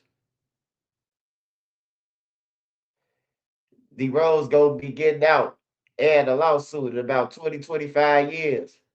Yeah, that's the yeah. I can see that, Trap. I can see him after about 20, after about another 20 he do. They finally saying that he innocent. He ain't do it.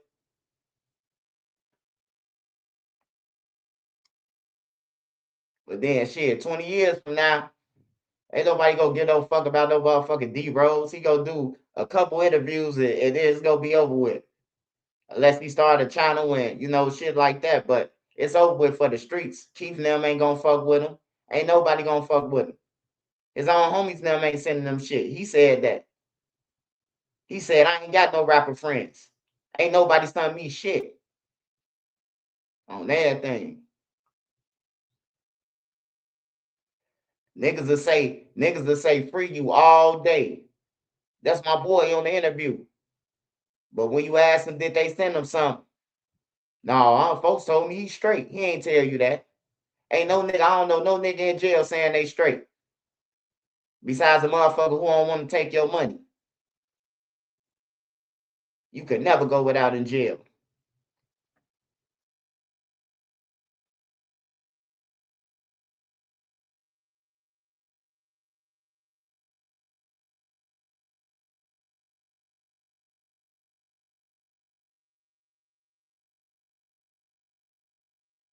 Rondo and C-Day, 40 years, 39, 30, 39, 40. For some shit, everybody getting along now. Everybody who was in Rondo now, they doing podcasts together. They kicking it now. They went to jail for shit, if you ask me. They really did, though. They killed the cab driver, though. A person who don't know nothing about no fucking drill or none of that shit. They just killed him for no reason. He been in jail, so how the fuck he been in jail the whole drill scene? He don't know none of the niggas who they talking about. So they just killed him for nothing, the cab driver. He from the low end.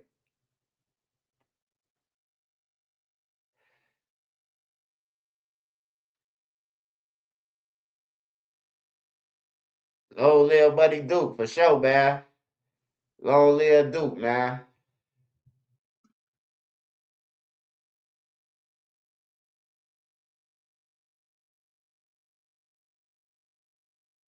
Niggas will take your call before they send you something.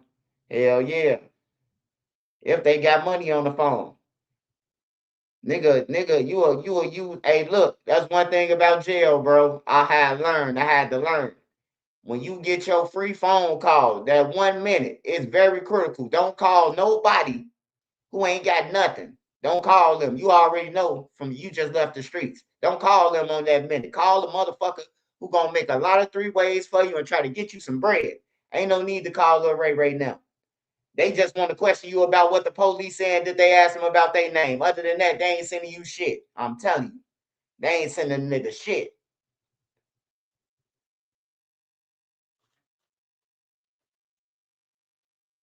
I wonder if E-Dog ever sent them something. Now, it be different, man. It really be different, Khalid.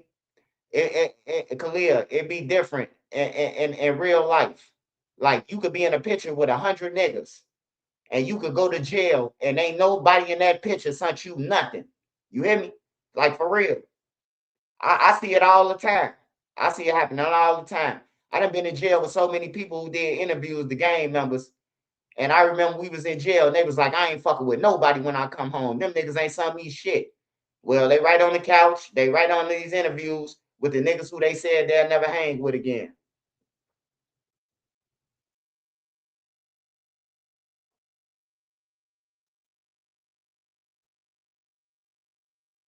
Yeah, they preach that loyalty shit and all that.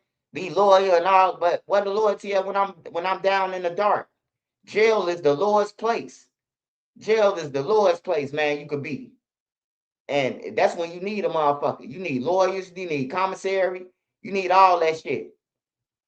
It's one thing to be in jail, but if you ain't got no commissary, no nothing, and you doing years, bro, you stressing around that motherfucker, bro. You stressing, you twisting your motherfucking hair till it start falling out, all type of shit, man. I done seen in jail. Niggas that took the 50 years and thought a nigga was gonna stay there with them. Like, nah, bro, they gonna leave, man.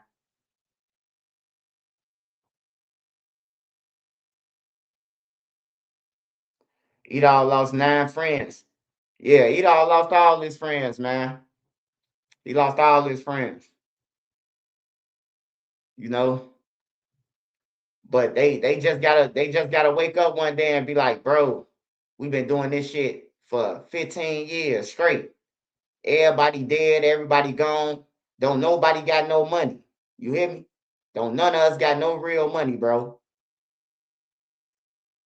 Cause ain't the drill war, wasn't nobody making no money. Wasn't nobody who participated in it, they all was broke. Everybody else made money. Everybody else around them made money off the shit that they was doing, you know. But shit, they ain't make no money. Old head told me in the pen, we buried alive right now, but we will be back out there. That shit hit my soul. For sure, sad because people still use their names for clouting their songs. All the people who in the songs, bro, they don't send them shit. All the people who in the songs that I heard on both sides. Like when I was in Shawnee and going through Stateville, I ran into niggas who had the life sentences, niggas who had 60, niggas who had all that. And they like, damn, what's up, Swipe? Hey, bro, what's the name number? You know, you give me a number, you know, dude number. Motherfuckers be lying to me saying they gonna send me something, bro. It's the same story with everybody, man. All of us got the same story. Who been to jail, bro? But then you will come back out and risk your life for the same niggas that you just seen when you did 4 years that they ain't seen you shit. So imagine doing 40 or 60 or a life. They ain't gonna send you shit. Then again, if you out here doing dumb stuff, I'm not sending you anything either. Now I'm saying the people I'm referring to is like the shooters. Every shooter that I know that's in Chicago, everybody who putting in all the work, who causing all the havoc around Chicago or anywhere, they broke. They broke and can't get shit from the people. Only thing they could get is a gun from a motherfucker. A motherfucker always gonna put a gun in their hand and smoke some weed with them because they know they gonna shoot. They don't get no money. All the killers I've been around, bro, they was always broke, bro. Always broke. They asking motherfuckers in the store, you about me a nacho? Shit, I buy you 20 nachos. Nigga, you just killed 30 people. You hear me? Like, for real. Niggas in jail, I was doing that. Like, damn, bro. They talking to me, man. Niggas ain't even send me shit, bro. I'm like, bro, I got you on everything. I got you. I'm gonna load your shit up.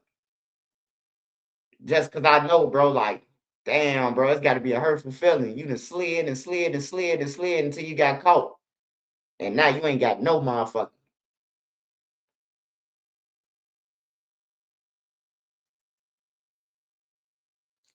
If you can't tell they people when you wrong, get away from them.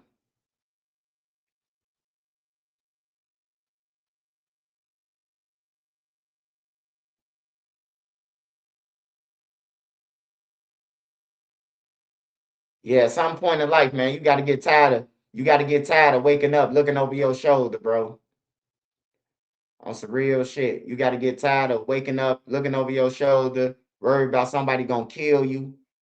Hey, we got to walk to the store 5, 6 deep with guns. Like, there ain't no motherfucking life to be living. Eventually, you gonna get caught by the police with the gun, or you gonna get caught by the killers, your ops. You either gonna kill them, or they gonna kill one of y'all. That's the story. And you waking up to this shit every day, seeing everybody gone. You got to change it up. You can't even go downtown Chicago no more and just keep your head straight and just be chilling. You got to keep your head on the swivel downtown Chicago. I'm telling you, bro. Any minute you could be robbed, mugged, shot, stabbed, any minute. Any minute, man. I'm talking about the mental health, the shorties, the old motherfuckers. Like, you gotta watch everybody downtown. You gotta watch everybody on everything. If I was anybody coming from out of town, I'll wear a shirt. I am licensed to carry, and you reach, I teach. On everything. You gotta warn a motherfucker that you got a gun on you down there downtown now. For real, it's crazy. I remember going downtown chilling, kicking it by Harold Washington, Robert Morris, going to the Harold Washington Library, the Michigan, the Magnificent Mile before it was called that, all that shit, bro. We just chilling. The food, the what's that shit called with the food? Taste of Chicago. All that shit, bro. No shooting. Just chilling since a kid, bro. My daddy never used to take us down there. Like, never no shooting. It's shootings night. You can't go to the Taste. You can't go nowhere. DMV, you getting killed. Trying to get an ID. So I prefer everybody just move. If you got enough money to move on the outskirts of your city or out away, just move. You can always visit the hood, man. You can always visit the hood, but once you die, you can't come back, man. And then you might die visiting the hood too. So, you know.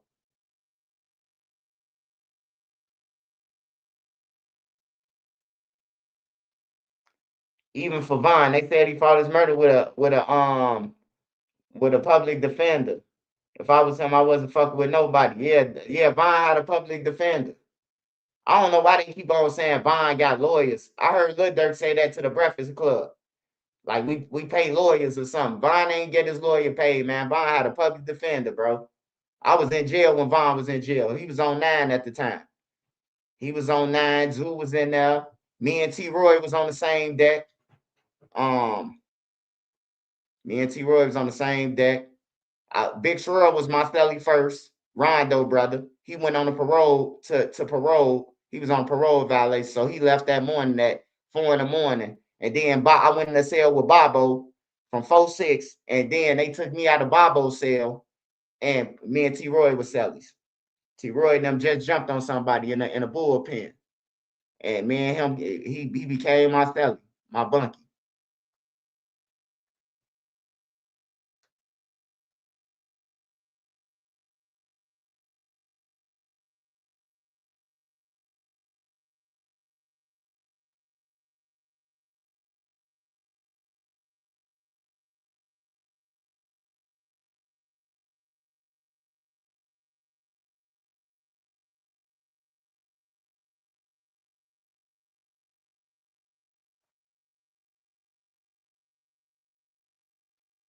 Razor said that he didn't like Vaughn lawyer.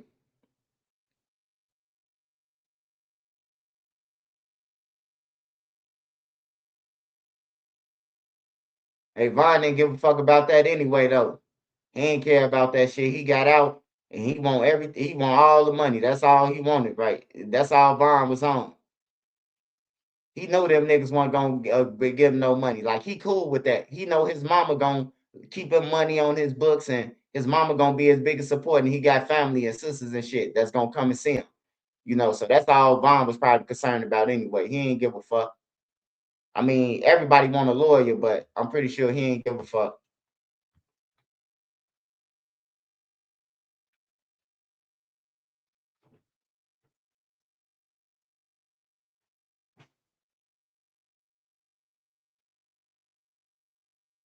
Oh yeah, safe to say, man. Whether it's good or bad, he gonna be a legend. Whether it's good or bad, shit, they still talk about Al Capone on the news. I turned on the news last night, and they was talking about Al Capone. They found the gun in a bar that he had owned, and they found it underground somewhere, in like a vent or something, in some type of hole in the wall. So shit, they still talk about him. That 4 a.m. wake up.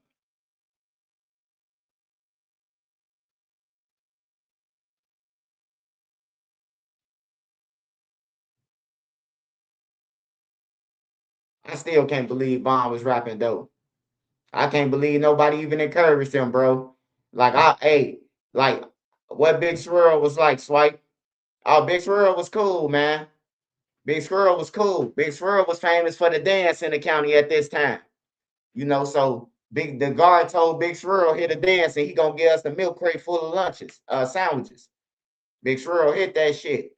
Man, Big Swirl was up eating, talking to shit, damn near till he left.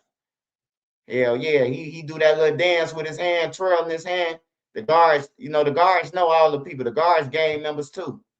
So when you go to jail, the guards know where you from. You say you from 63rd or wherever. It's a guard up in there that's from that neighborhood somewhere. They gang members in the county. Damn, them motherfuckers ain't know they gang members, bro. Like all the guards, the Mexican guards, the black guards, they gang members.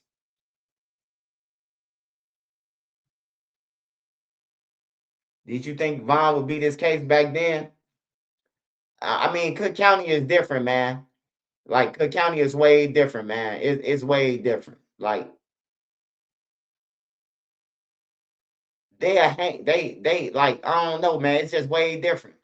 Like depending on who your lawyer is, they can walk in that motherfucker, wink their eye, and that let you know that they gonna beat it in trial and shit like that, bro. It's way easier in our county to beat a body.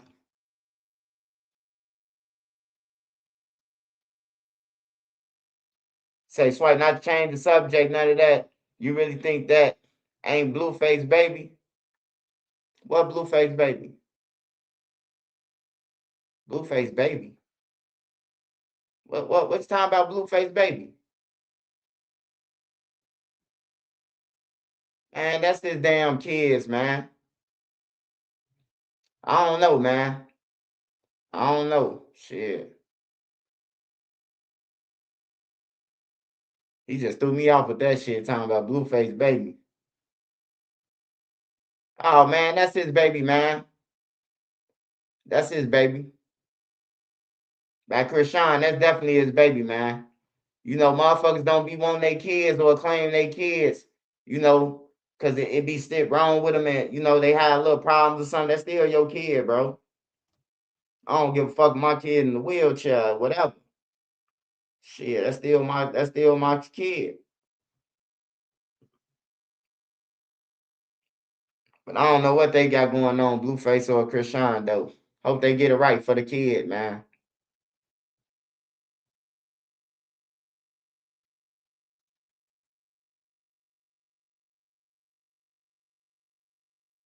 I did see a guy chasing Krishan down during the mall one day, and he was like, I just want a DNA test. I want my baby. Now, I ain't never seen no nigga do that. I ain't seen no young black dude ever do that. So for him to do that, that had me thinking too, like, damn, that might be his baby. Because I ain't never seen nobody run around, through the mall, popping up at stores and restaurants and shit. Like, that's my baby. I couldn't believe it, bro. He dead? Damn.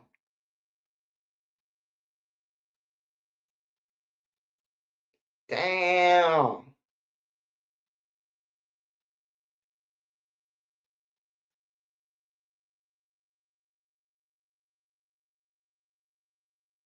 He only wanted his baby, man. That's all I heard the nigga say, man.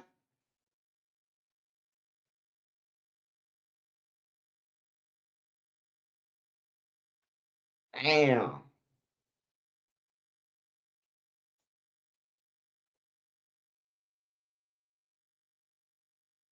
And to get the motherfucker knocked off though, man, they got to do something to you, man. You don't just go around and be like, man, he sneezed, knock him off. Like, like who really killing about this shit? For real. If a motherfucker came to me like, hey man, he's saying he's my baby daddy, I need him dead. Like, bro, I'd be like, what? Like, man, you better get your retarded ass on. I ain't killing them because that's your motherfucking baby daddy. Nigga, is it your baby daddy? Shit. That's crazy, bro.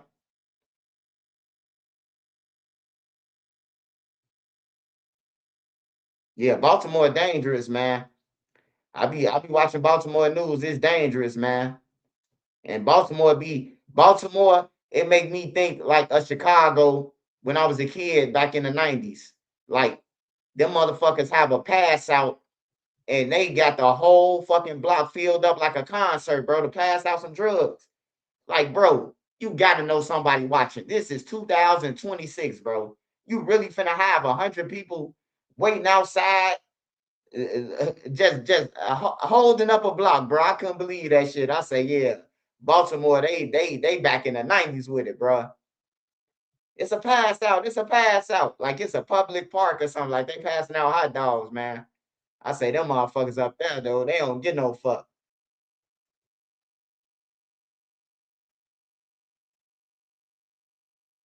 Think he got killed because he blew up the internet, um, and still was in his hood. They was clout chasing.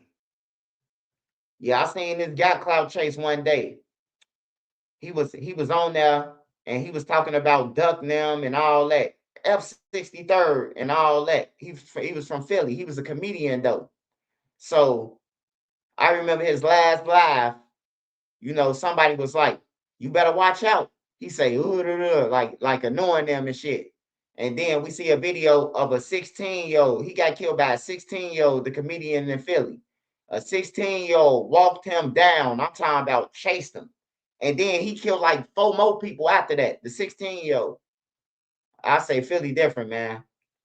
They walked him down though. He was. I guess they got a 63rd in Philly though too. I don't know if he's saying fuck duck them. I don't know. I'm confused, but yeah, he got walked down. The comedian, clout chasing. Gas about to be $5 per gallon. Go fill up. It's high, $3 to $4 down here. God damn, I ain't even pay attention to the gas. Oh, the water. Okay, that makes sense.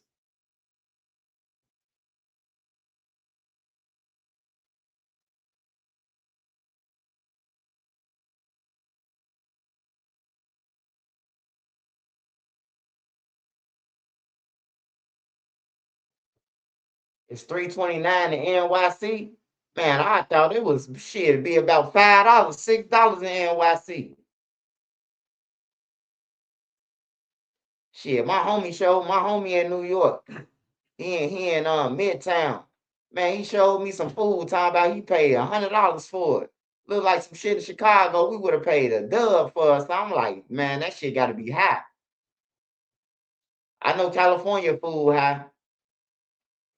I ordered like 2 hamburgers and from not Whataburger, In-N-Out. Two burgers, the fries, and like 2 drinks or some shit. That thing was hot. I'm riding those city scooters all year long.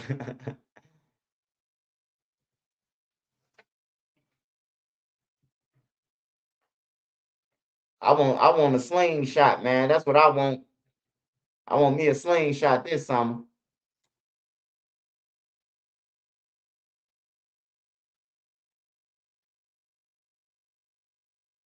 The bus $2 for one way. Man, I swear to God, man. Like I wouldn't even want to ride the bus, bro. Like it's so motherfucking dangerous, bro. Like I know if you gotta ride the bus, you gotta do what you gotta do. But if you ain't gotta ride that motherfucker, don't ride it. They shooting the bus up. It could be one motherfucker on there. They could come on the bus and just drag his ass off. And he weigh 100 pounds. They gonna shoot up the bus, man.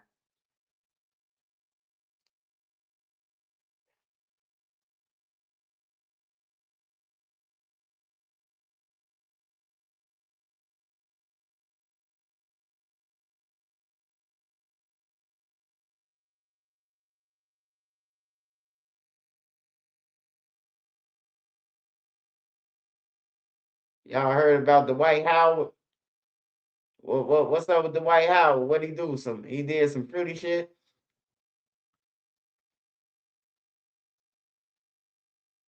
I seen him grab old boy Peace on the bench.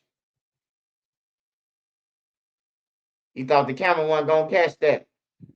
How much of chopped cheese in New York right now? Man, they say dude who make the chopped cheese, he want $50 of chopped cheese, goddammit.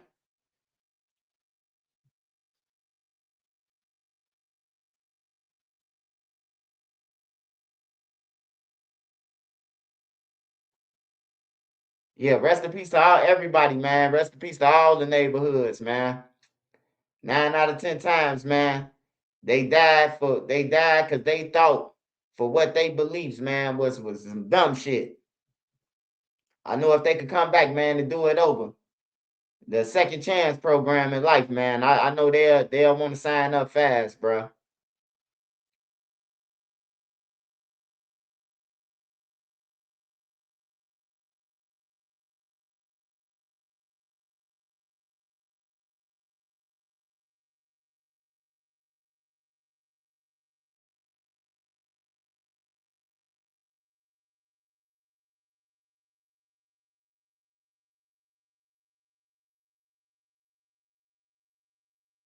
You talking about the Dwight Howard? Keep y'all ass out of Dubai and Mexico for sure. It's not safe. Oh yeah, I wouldn't even want to be overseas. Nowhere overseas right now. Like for real, bro. I wouldn't even want to be overseas right now, man. Motherfucker might kill you because you are American, man. And we ain't got nothing to do with shit. We just Americans, man. We ain't pushing the buttons or none of that, but we'll get killed behind this shit.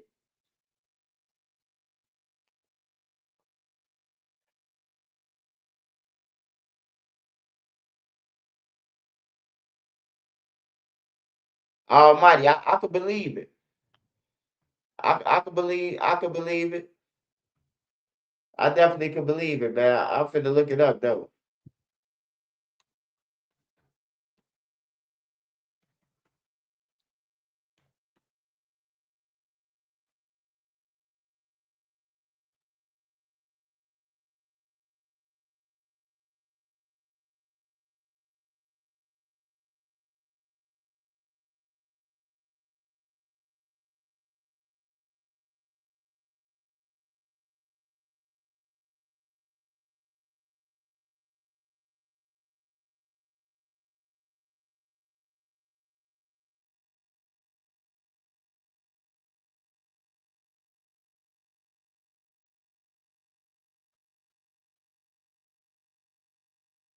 Hey guys, welcome back to my channel. This is Empress Radio. So Dwight Howard's wife, Amy Luciana, she has a lot to say about Dwight.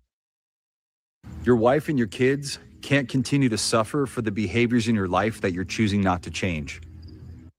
I wish I knew. Welcome back. Howard's wife, Amy, speaks out after CPS was called to their estate.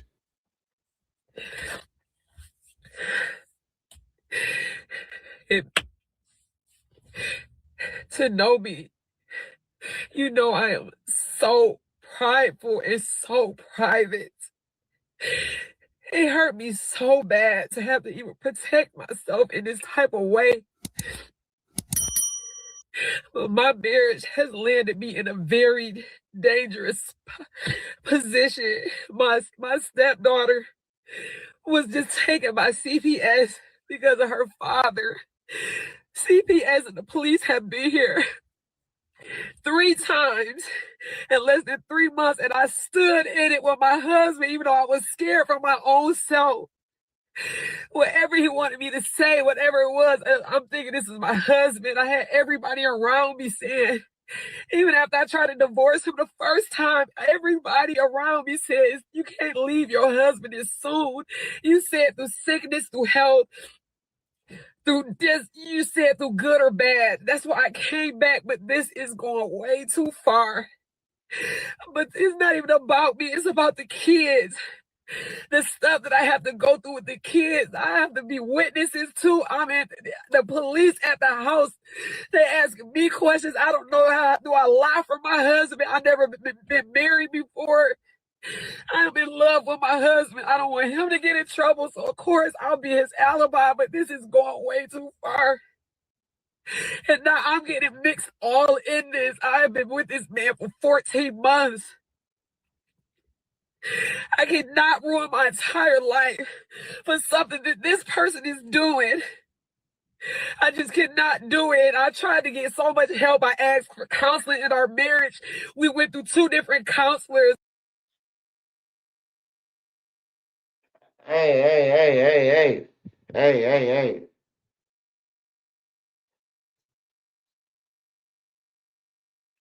Not one time, not 2 times, but 3 times. Said she lied for him. See, you weren't supposed to lie for him, baby. You should have told the truth.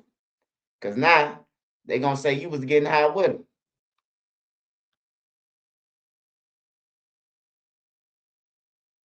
With him.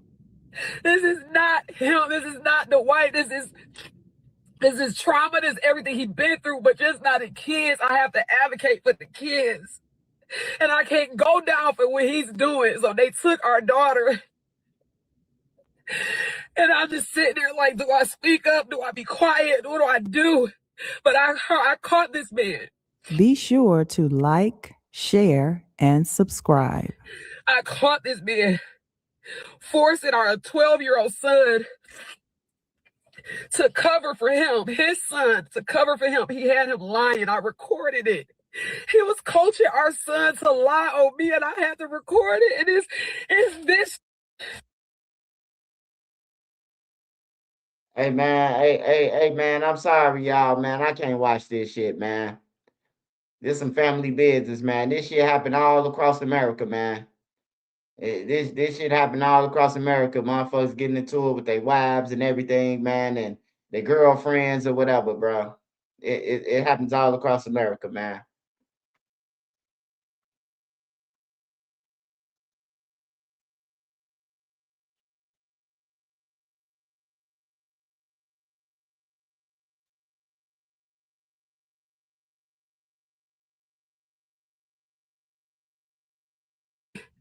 I kept saying, whatever, y'all don't understand. I live with him. He needs some help.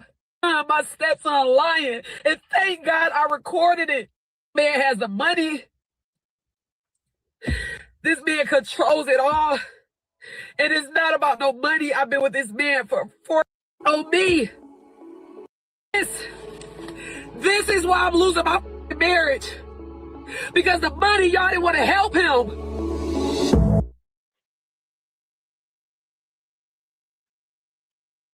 Yeah, man. I hope both of them get some help, man. Sound like they going through it, man.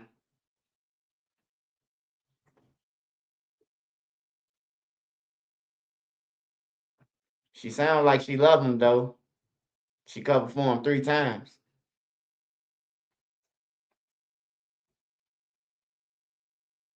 That's what I'm saying, man. Niggas be lucky, man.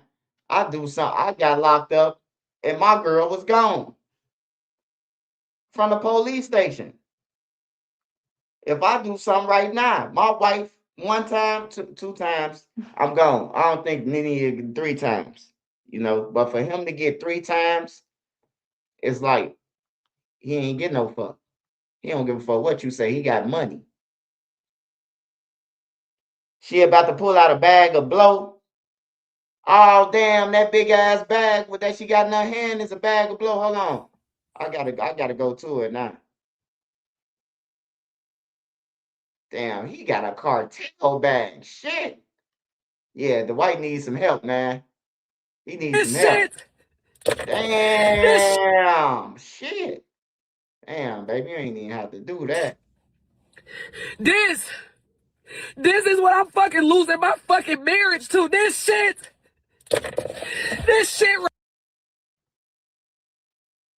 Oh, yeah. She right. She love him, bro. Hey, Dwight, get your stupid ass up, man.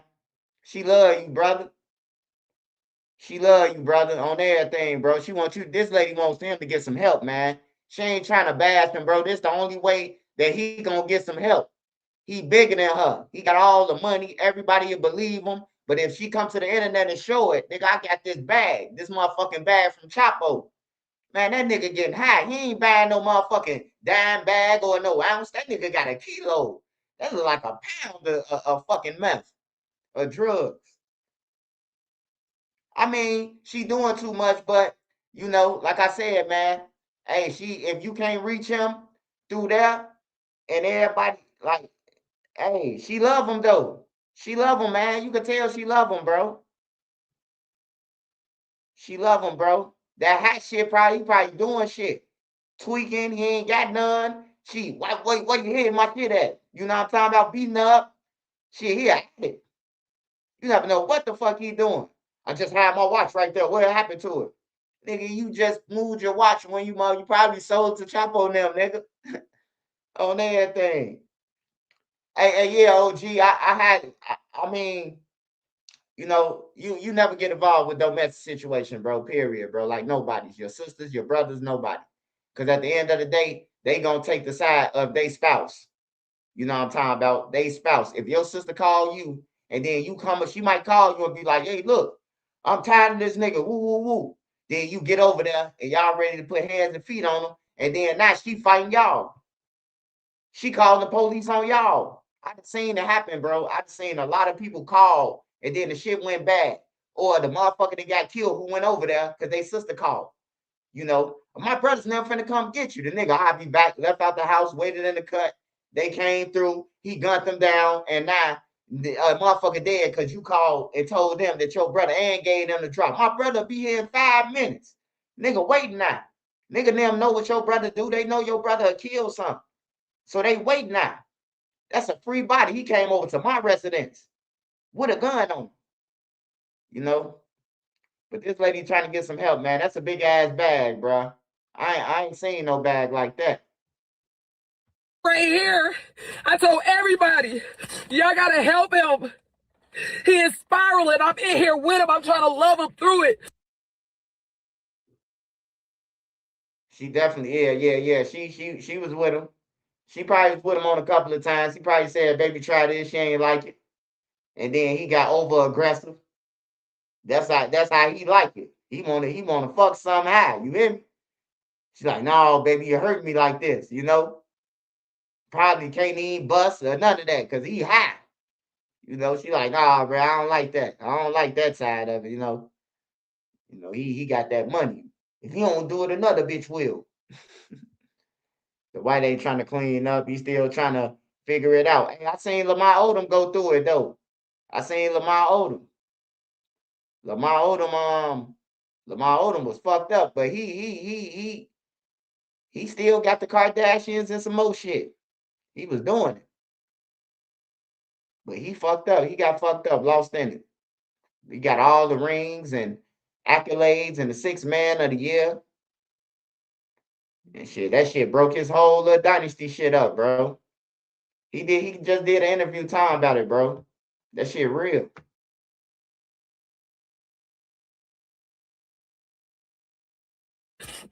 I was gonna run out the door. I was gonna leave him. But everybody told me, don't leave him. He's struggling. I stayed, but not this year. We got the police involved. CPS, you're lying on me. You making up alibis. You got our son, my stepson, lying. And thank God I recorded it. And he innocent in this. But you said just to protect yourself, you would take.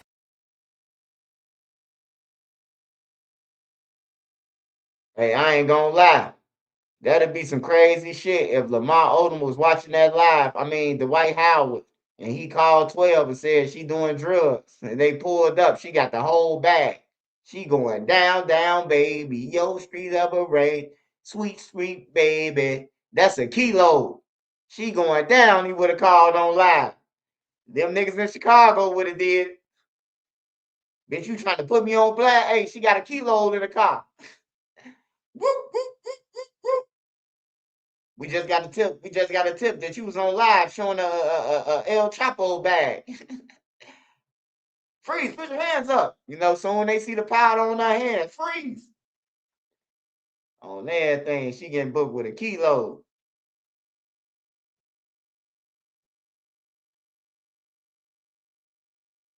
Yeah, she love him though, man. You can tell that she love him, man. She just crying out for him to, get right, man.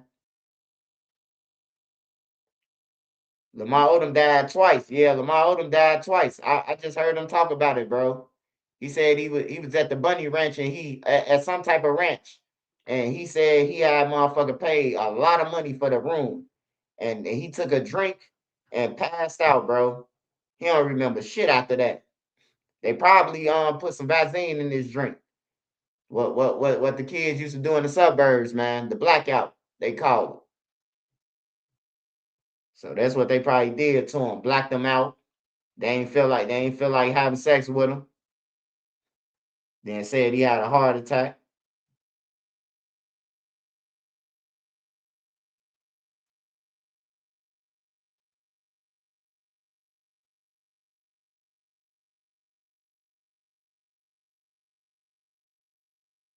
I see Boosie and Kodak going at it again, man. Like Kodak needs some help, man. It's obvious that Kodak needs some help, bro. His crew, they scared of him. They don't want to tell him that he a junkie because they ain't gonna be on tour no more. And then he'll pull up the next flunky. But he do need some help though. Boosie is right about that. But far as all the other shit, man, like, bro, you sent off a kid, bro. A kid doing life because of you, man. That ain't no gangster shit. 90 million for 3 days at the Bunny Ranch. I mean 90,000. Yeah. $90,000 for 3 days, man. That man could have went to a Holiday Inn for $59 with tax 101 on everything. And he could have got a week for damn near $500. I don't know what the fuck they be thinking, man. I ain't paying no motherfucking 30,000. I don't give a fuck how much money I got. I ain't paying no 10,000 for no villa or none of that shit. No. You might as well get an Airbnb and or something. The fuck? That shit a waste of money, man. Then the days go by so quick. It's like you gave up that 90,000 in 3 days, over with.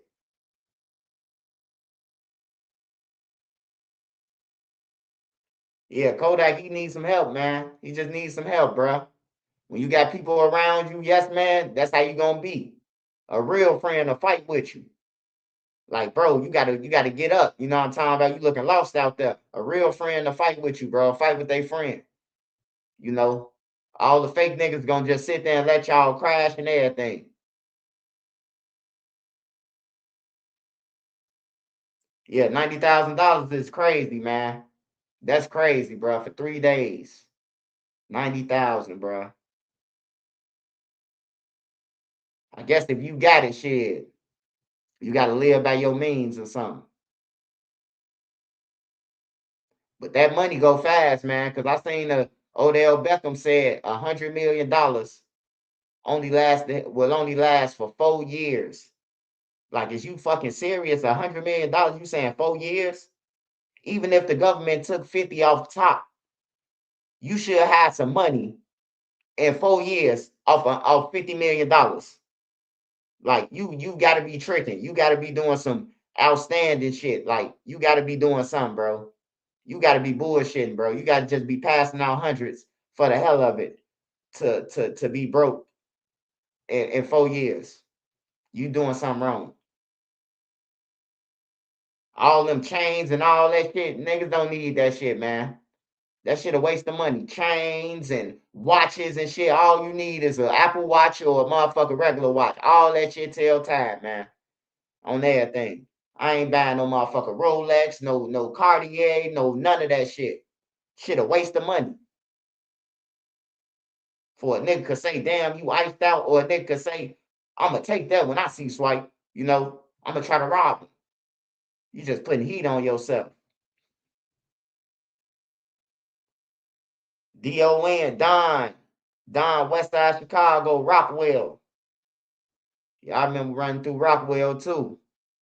Shit, we used to come from the group home.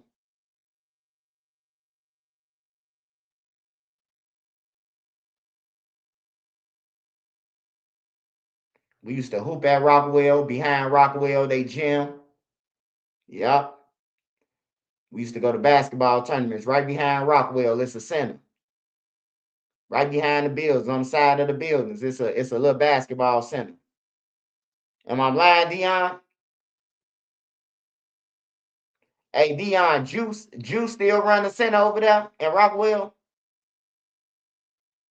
On everything, Juice used to run the center. Black Juice, ugly than a motherfucker on my mama. Got all the respect on my mama, bro. We used to come there and ball on Saturdays. Every Saturday, we going to Rockwell. The little center, Juice. What's up, y'all? Y'all good?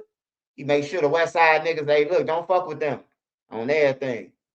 Y'all, we used to take the train to y'all shit or get dropped off. Damn, he passed away. Everybody gone, man. Well, I was a kid then, a teenager, so shit, I could believe it. Because he was older than us then.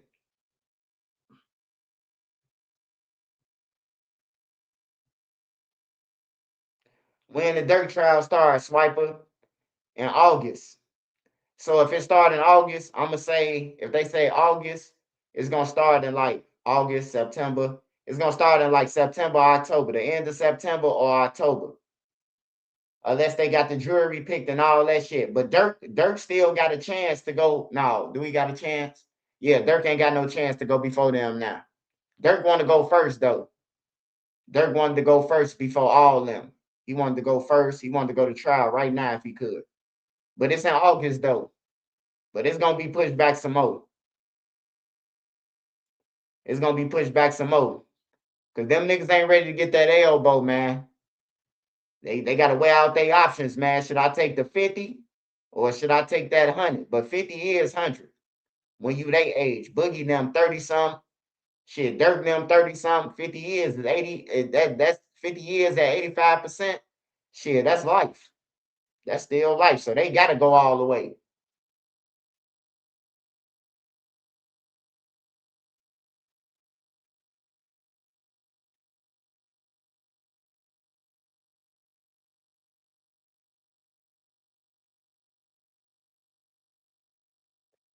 Then you got Marley and AJ trial. It'll be coming up too. Then the same time, around the same time as Dirk trial, they trial. Mo 3 trial probably during that time, but Mo 3 a state case. So it's gonna be a lot of trials in August, September. Big U and them trials should start too.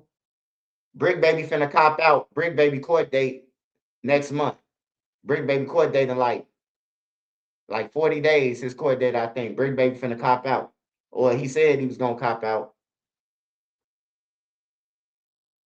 I think to 9 years. So he'll have to do like 6 or 7 years or some shit like that.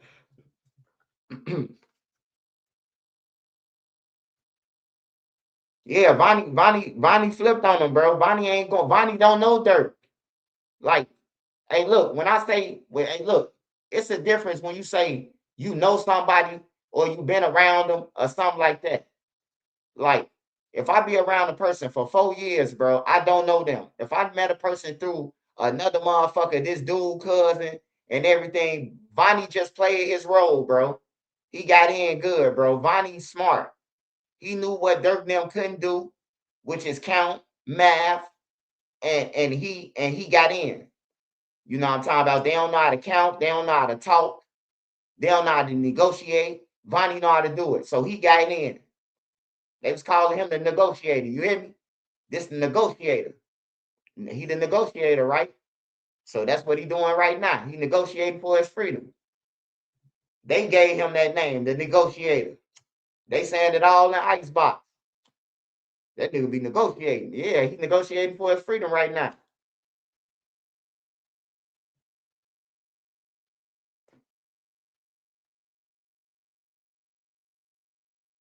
Yeah, you can't even say you don't know Vonnie, bro. That's the thing about it. You can't even say you don't know him.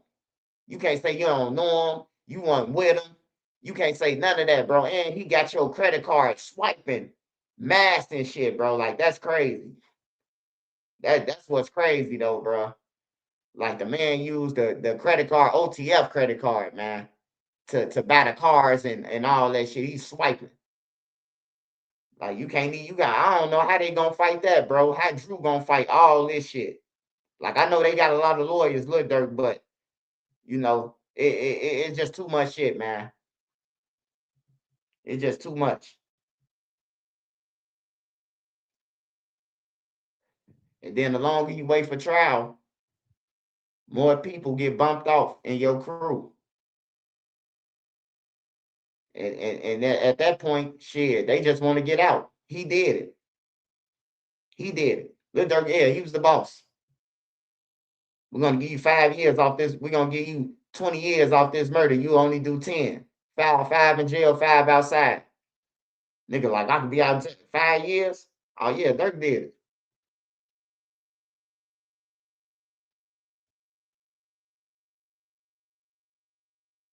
Oh, he said a lot of shit man, that he wasn't listening to himself. Talking on phones and all them rap about bullshit and they do it. You teaching the masters, don't talk on no phones, don't be on FaceTime. I remember a couple of years ago, Lil Durk went off on all his homies who was doing interviews. He said they gotta be broke and all that shit. Then when Quando Rondo cousin died, he get on there with academics. Like he should have stayed off that shit, bro. And now they using academics clip for the trial. You know, he did it to himself, man. I wouldn't have got on academics and answered shit about Quando Rondo if I knew my homies did it. If I knew my homies had partook in the people who I say I love. If I know they killed somebody, what the fuck would I rap about it for? Why the fuck would I talk about it for? Like they getting themselves up, bro. Everybody be mad at everybody except them niggas. Instead of saying, man, them niggas some clowns, bro. They should never did that shit. Y'all went all the way across the motherfucking country to kill somebody. Did you think you weren't gonna get caught? All they was gonna do was rewind the cameras in California and see who shot and what the fuck they went to. Y'all was gonna get caught. Like for real, bro. They was gonna get caught, bro. You can't go through TSA and then fly back the next day and think you ain't gonna get caught. You gonna get caught, bro.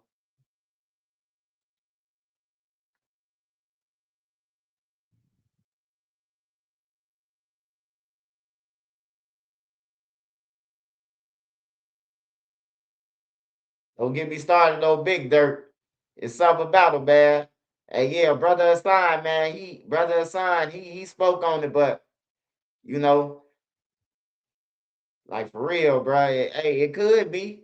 I see what you getting at. It could be. On there, I see what you're saying. You saying 26 years, 26 years. You had a life sentence. Go out there. Hey, you can get them. Oh yeah, I can get them, man. That's my son. I can't see it, but I see what you're saying though. I can't see it, but you know, I see what you're saying though. You know, you swap your freedom for his. Like on He Got Game. Remember when the movie He Got Game, Ray Allen, his daddy was out. Denzel Washington. He was out to do something. I don't know what he was out to do, but I know I forgot what he was out to do, but he was working for 2 cops. And they was telling them, if you don't get this information by this time, you're going back in. You know, watch He Got Game. You'll see what I'm talking about. So I understand what you're saying, Clutch. This your time to perform. Perform, motherfucker. Oh, they get it. Oh, yeah, he had to get his son to commit. That's what he had to do. Get his son to commit, or he was going back to jail. Yeah, that's what he had to do. But yeah, it's like that. It's something like that. You know, instead of getting his son to commit, he getting his son to, you know what I'm talking about, keep doing fucked up shit.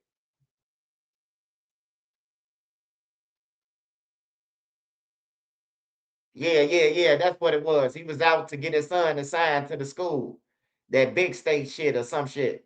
The school that the team that the wardens and all them wanted him to go to.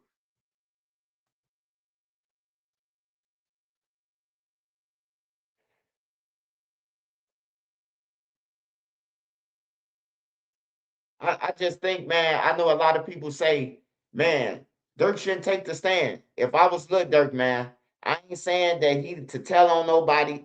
I ain't saying none of that. What I'm saying is, I think Lil Durk should get up there, you know, and say, my name Dirk Banks, and you know, I'm a big rapper, and I ain't got shit to do with this. I ain't got nothing to do with them. They did it. Hell no. No, for real though, man. Like, shit, if you tell a nigga, you text a nigga, hey, look, don't use my card to book nothing. You gotta explain that shit anyway to the state, to the prosecutor. He gonna cross-examine in that. What you mean by this? You gotta let him know anyway. You might as well get up there and let them know. They always do some shit when we go out of town. So I was telling them, don't use my shit. You know, you gotta say something though. You can't just sit in court like John Gotti, bro, and they gonna fold him up if he do. If Lil Durk just sit there like he John Gotti and play with his nails and his hair and brushing his head, they gonna fold him up, man. He gotta let it be known. Like these niggas did this bogus ass shit. Bonnie did it. Yes, he did. Motherfucker got an order of protection out on me. He did it. He did it. Bonnie did it. I seen him do it. I did it. I seen him. Hell no. Bonnie did it. He damn near did it too. That's what I told that judge at court. I said that motherfucker, he committed a murder for hire. And you let him put an order of protection. That judge said, what? A murder for hire? Hell yeah. Hell yeah. That's a murder for hire. That motherfucker locked up right now. On everything. How the fuck he get an order of protection out on me? I was heated, bro. I couldn't understand it, bro.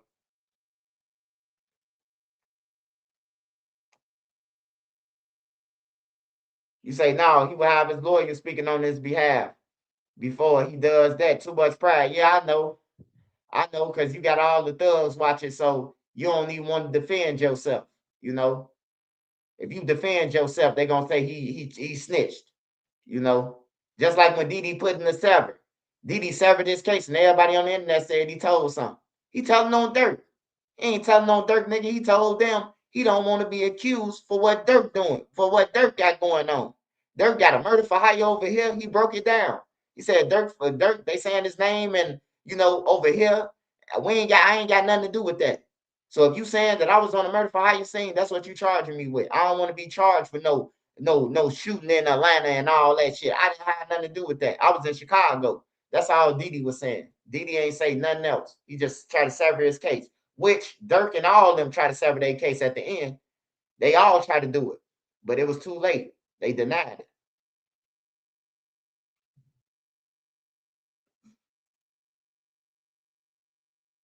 Spring forward tonight, 2 a.m. Yeah, Nene had told me that shit. She had told me that we moving up, man. That's a good thing. Adia, what's up, Adia?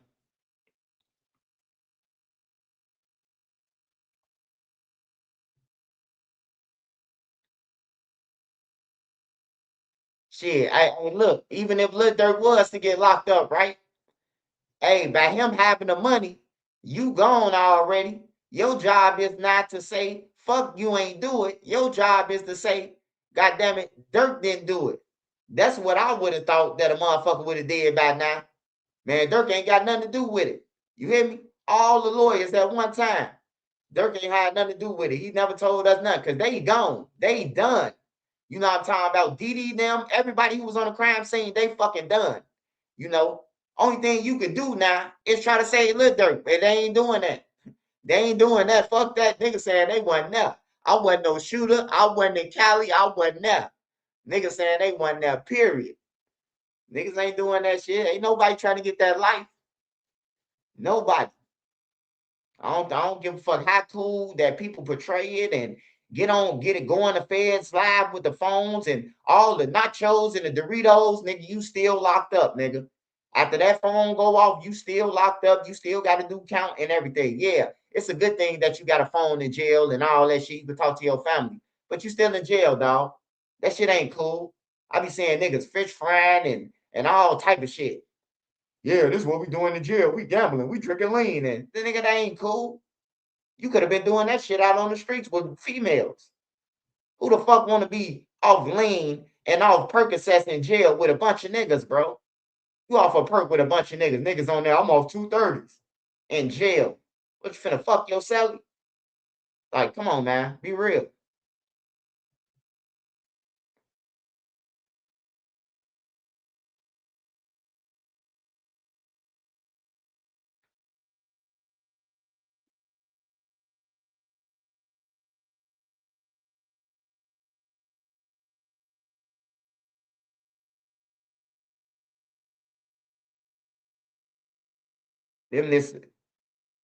Them niggas so high in jail. I seen that nigga smoking paper.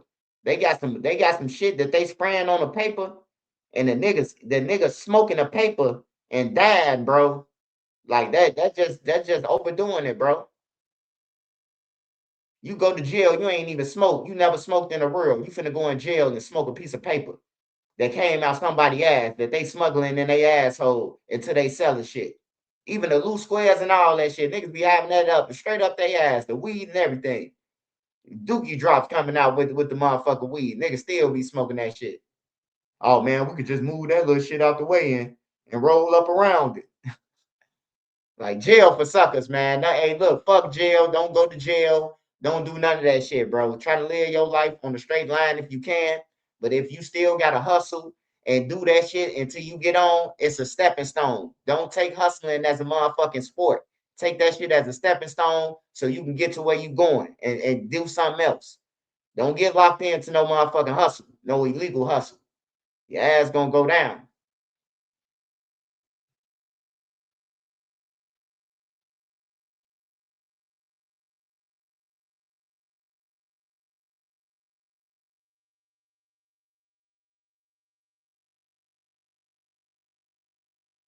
Yeah, they doing the shit.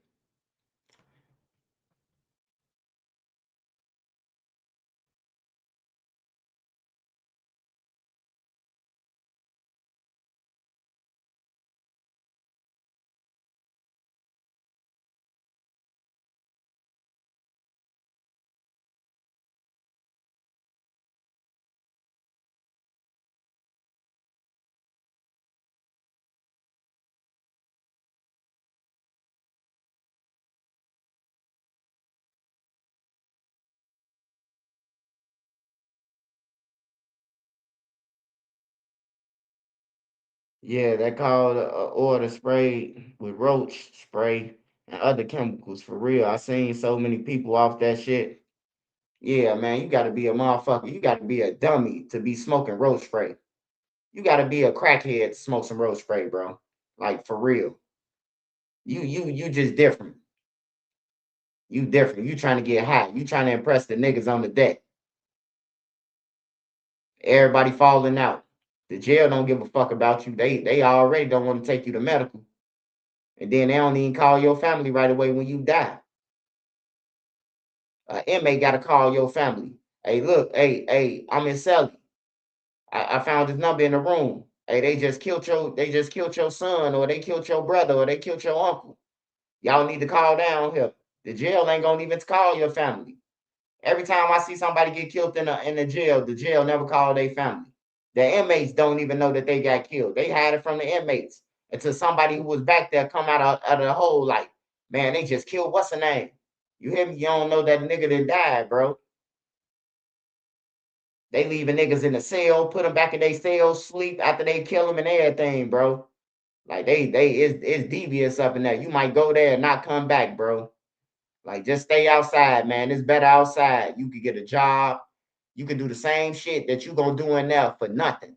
Because if you go to jail, you're not gonna get $13 an hour or $15 an hour. You get motherfucking that shit a month. $15, $30. State pay. When you could have been working. All the niggas I see in the world that ain't doing shit right now, they in the kitchen working. They working, they washing walls and floors and shit like that in jail. But they get out here and then feel like they ain't even gotta work. They ain't gotta do nothing. I'm the man. This shit gonna come to me. Just come to me like that, you know? Like, nah, ain't shit gonna fall off no tree. Ain't no money gonna fall out the sky. Ain't none of that shit, man. You gotta go and get that shit if you want it. It's not gonna come to you, and don't nobody owe you shit. Don't nobody owe you shit. You got to go and get it yourself, man. As long as we sit around saying somebody owed us, bro, we gonna keep on sitting in the same spot. Cause a nigga will hit you with, long as I owe you, will never go broke. A nigga could really owe you some hundreds, thousands. Bro, long as I owe you, will never go broke. Like, for real, they'll tell you that. That's the truth.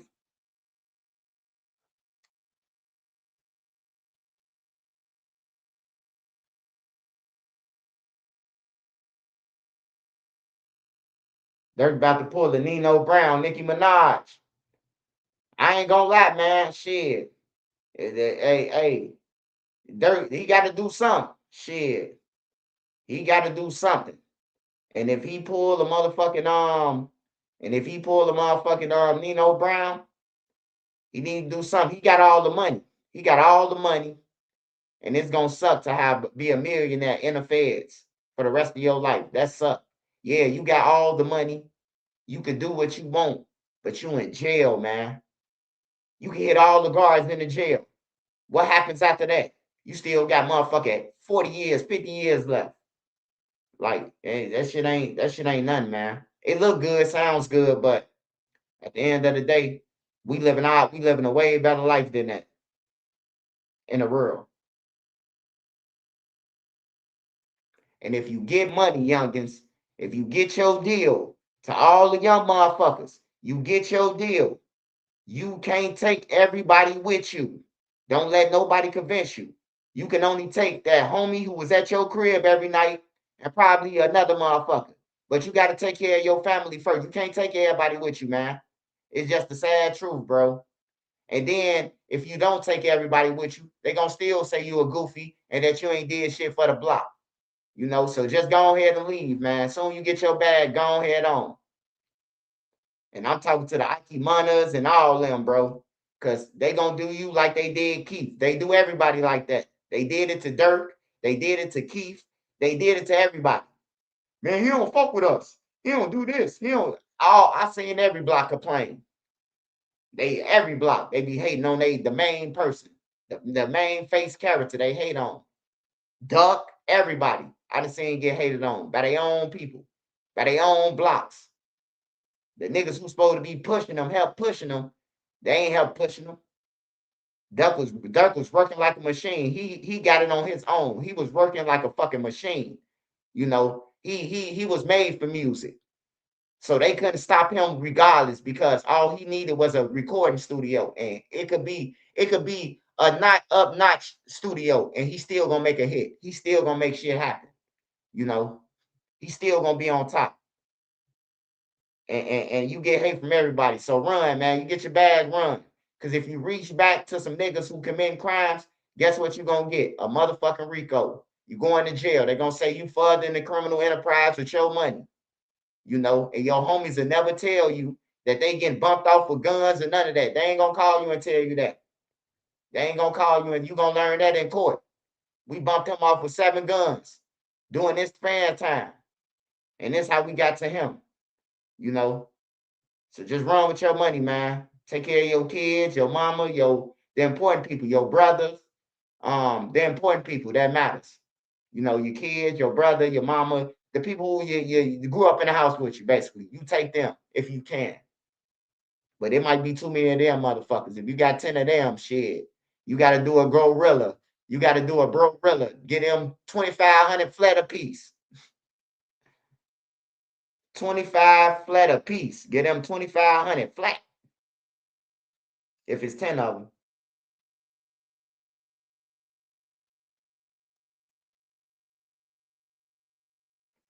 There's no door God can't open. Hey, hell yeah. God can open all the doors, man. He can open all the doors for you. We want more interviews. Swipe on my soul. My next interview going to be on the Round Table Street Talk. Make sure y'all go and subscribe to his channel. My next interview going to be over there, man, soon. So make sure y'all tap into his channel. I'm going to be talking over there. So make sure y'all go and run up his shit. Go and run up his video. He need 1 million views for this one. I ain't never talked about the group home and shit like that. the ins and out.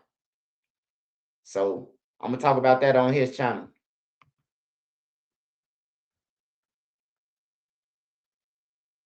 Smash that like button for me, y'all. Definitely cheaper to give them 2,500.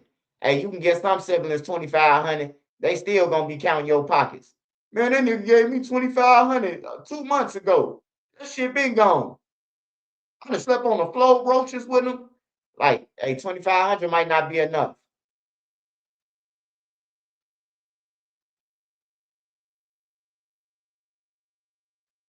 That's what you got to really ask a block. When is enough?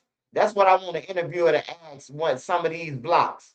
Like No Limit. Next time they get No Limit on the couch. Or they get THF on the couch. Or any block that complain about a rapper. Ask them when is enough. He gave you crates of guns. He gave you pounds of weed. He gave y'all cars. He gave you ski. He gave you everything. What else do he owe y'all? Like, that's what I want to know. When is enough? When is enough is enough? Or you just in it into long live Duck and Brick. I'm going to say this shit on every channel I go on. Yeah, long live Brick and Duck, man. Long live all them guys, bro. Long live everybody who deceased and not living, man. And the kids who here that they left, you know, it's a lot of them kids that's here that left that, you know, don't nobody reach out to the gang members. They definitely ain't reaching out to the kids who they lost. You know, they don't give a fuck about no kids and none of that shit. They really ain't give a fuck about him. They was just using him to shoot. You know, kill. So they definitely don't give a fuck about his kids. You know, but there's a lot of kids that been left behind with women. Women have to raise. Some kids ain't got mothers or fathers because they was killed in the drill scene. You know, so now as an adult or as a person in the community, your job is to try to deter them from, you know, following the footsteps, won't get back for their parents, you know, because you will grow up around some people that ain't getting no get back for their people, but they will encourage you to get back. Man, that nigga killed your father. You tell a person or a girl so long that somebody killed their parents, you know, they gonna grow up trying to figure out how they could get rid of them. Whether they get with a gang member to set them up and kill them, or whether they kill them themselves. They got to get the job done because they've been promoting this shit since they was babies, you know. So we got to keep them away from people like that. You know, they father dead, take them to somewhere where they can enjoy shit, good schooling and all that shit. Yup, we got to deter them, man, because it ain't about trenches news, man. I'm 40 plus now. I'm 40 plus. You know, it ain't about me. I done been in the streets. I done lived my life, man. I ain't got to never see the streets again, bro. Like, for real, it ain't about me, bro.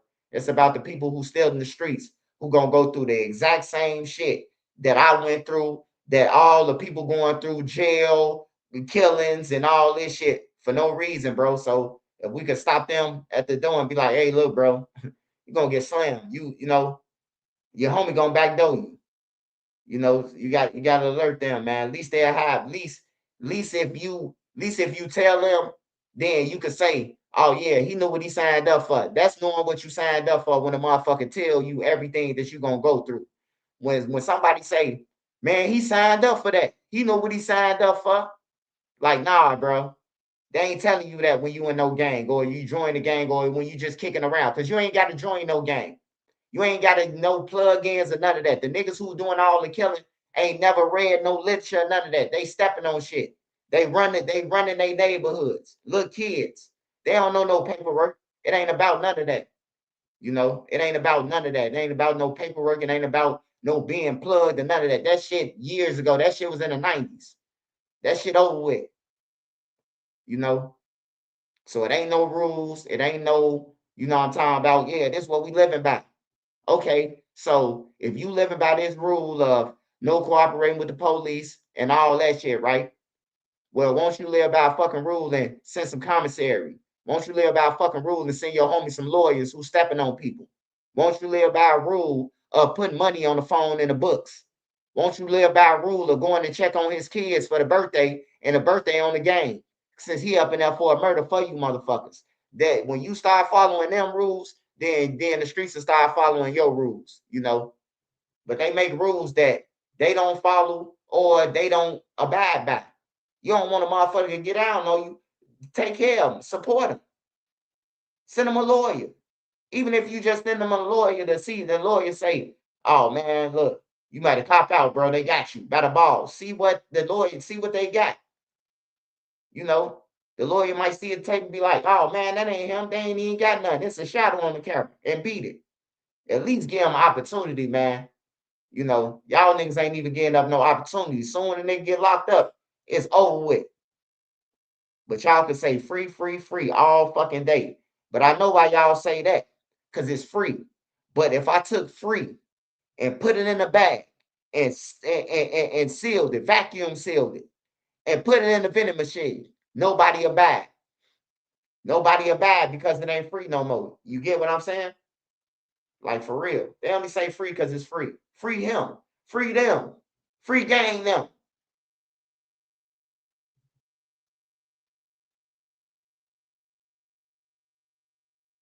Can't imagine being in ADX and you're playing cards with the Unabomber and El Chapo and a couple of other people. Oh yeah, that's what they're gonna be doing. That's what they're gonna be doing. You're gonna be playing cards for Chapo now, man. For real. I just hope the youth learn though off this. Like, you get your money, fuck gang them, bro. Don't take them around. Don't go state to state committing crimes. It's all federal. You using the interstates to commit crime. You commit a crime in Atlanta, then you get on the road, go back to Chicago and commit a crime. They can tie all that shit up, bro. You using the interstate, bro. So just stop, bro. Just take your money and ball out, bro. Like for real. Take your money and just do whatever you can do with it so you can have a story about your fucking money. You know, man, I balled out with my money, man. I brought all us a house, a cars, and do something with your money too. Do something with it. So you'll have something to show for it instead of just flashing it. You know, that's what I try to tell Zoo. Like I seen Zoo with a stack of money. I inbox him like, damn, bro, you got that money. You should buy a building or something. You man, get your goof ass on trolling. I'm like, man, I'm dead serious, bro. You got motherfucking $200,000-$300,000 right there. Buy a building, nigga. But they just flashing on the internet, buy jewelry and lean and drugs, and then they selling to themselves. They selling to themselves. How you selling leans and perk and you off the shit? You nodding off all day on camera. You serving yourself. You taking the shit. You taking the drugs. You pouring up the lean, and then telling yourself in your mind that I got to put that 50 back with that. Then before you know it, you done drunk a whole pint. You done passed out a whole bunch of pills feeling good. You done passed out a whole bunch of perks feeling good. So you buying that shit for nothing, bro. Because you buying it for recreation or chill and party with people. You know, you ain't hustling. You getting high and trying to make everybody else happy.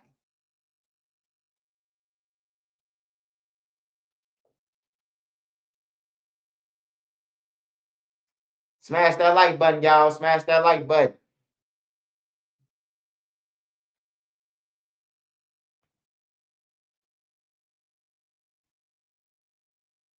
Dro was on here today. I don't see Dro. Hey, Dro, man, I just want to tell you, Dro, Trenches News ain't got shit to do with what's going on, man, with the war, brother. I'm just an American over here. You know, I'm just American, black, whatever. I'm just over here, brother. I'm just over here, brother. I know, I know, brother, that you know, you trying to put us all in one box, brother. And that ain't me, brother. I love you, Dro. You my boy, man. Come back, Dro. No, I'm just playing. Dro was just somewhere. Yeah, I just seen Dro. I'm just fucking with Dro. I always fuck with Dro about the war. Man, I done called Dro at 3 a.m, man, and fucking with Dro. Dro like, man, it's still early over here, man. Wake your ass up, man. Bombs over Baghdad, motherfucker. You know, I just be joking, man. I don't want nobody to die, bro. I don't want nobody to die. I want their shit to get taken. None of that, bro. But, you know, it's just we need oil. That's all to it. We're gonna run out of oil, we're gonna run out of gas in the next 5 years. We need it. I mean, I know that ain't no good enough excuse to go over there and just take nobody's shit, but you just gotta think about it. If you ain't ate in 3 days and you see a motherfucker walk around with a box of pizza, you gonna snatch it. You might not whoop them up, but you gonna snatch that motherfucker. You know, you ain't ate in 3 days. That's how it is, bro. Shit, they just need that oil and that gas, man. Shit. What's the latest on Boone? Oh man, Boone ain't getting out, man. Boone ain't getting out, man. It's over with for Boone, man. Boone riding around in murder cars and shit that just killed somebody and then they got him on another murder. Like and then he's slow. He's slow. He say, this my cousin car. After they told him the car stolen. The car come back to another plate. This my cousin car. Like at that point, you supposed to be like, hey, look, bro, I told you what's up with the car, and you know, now his cousin locked up for a damn murder. They killed the motherfucker behind some old shit, and you know, it's just useless, man. Like for real, bro. You could chase a nigga for 8 years, bro. 8 years. You chased him for 8 years to kill him. You living your best life, man, and now you finna go to jail for the rest of your life, man. Like, look, I love Chicago, man, but I swear to God, bro, I see niggas do shit now that they did when they was broke, bro. You would think that you would do everything while you fucking broke. Like, this the opportunity to do everything. Killing, stealing, robbing, you broke, you ain't got shit. But when you got money and get money and a steady income, like, bro, you ain't got no motherfucking excuse, man. You ain't got no excuse of why you doing stupid shit. Like, why you participating in stupid shit? Like, you ain't got no excuse. Like, you got it. You got the money. You moved your family out. Like, you at this point, you just trying to fit in. And that's Lil Durk, man. That's him all day. Paying for friends, fitting in, whatever the fuck you want to say. Trenches News said it. On everything. I'm pissed at him. I'm pissed at him because I told Lil Durk to run fucking 3 years ago. Run, motherfucker. Stand Dubai. He ain't listening, man. He wasn't listening to me, bro. I was dead serious telling him to run. I seen it, bro. I seen it. His homies never getting bumped off with switches and guns and shit in all different states. Atlanta, Chicago. You know, I seen it, bro. Shooting over here, shooting over there, shooting over here. Like, look, Durk, run. Run. Stay in Dubai. He came back. He was in Dubai too. He came back. He came back. He probably was like, man, that nigga with the mask on capping. He don't.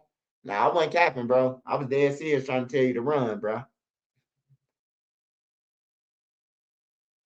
But that's what happens, man, when you don't listen. Hey, it could be a dog barking, man.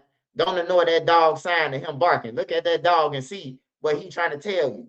You know, if a cat got his ears up or a dog got his ears up in the hallway, that means he hears something that's close to the door that's walking. Like, you take every sign, bro, and try to see what it's doing. I don't give a fuck if it's a dog, a cat. You know, I'm talking about a turtle, a human. Like, anybody could try to warn you or tell you something. What I'm trying to get at, anybody could try to warn you or tell you something. It's always a warning before destruction. Before anything bad happens, it's always a sign that tell you to get the fuck on. Shit like that.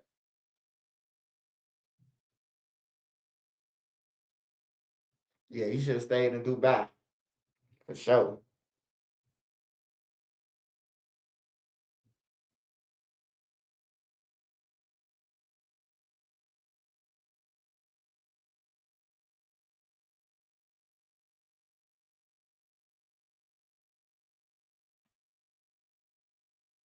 Make sure y'all subscribe to the Roundtable Street Talk. Subscribe to his channel. My next interview will be on the Roundtable Street Talk, man. It's gonna be dope. It's gonna be dope, man. You know, and it's gonna be, you know, we're gonna talk about a lot of stuff, man. A lot of stuff other than what the normal people who interview me ask me, you know. So make sure y'all subscribe to the Roundtable Street Talk.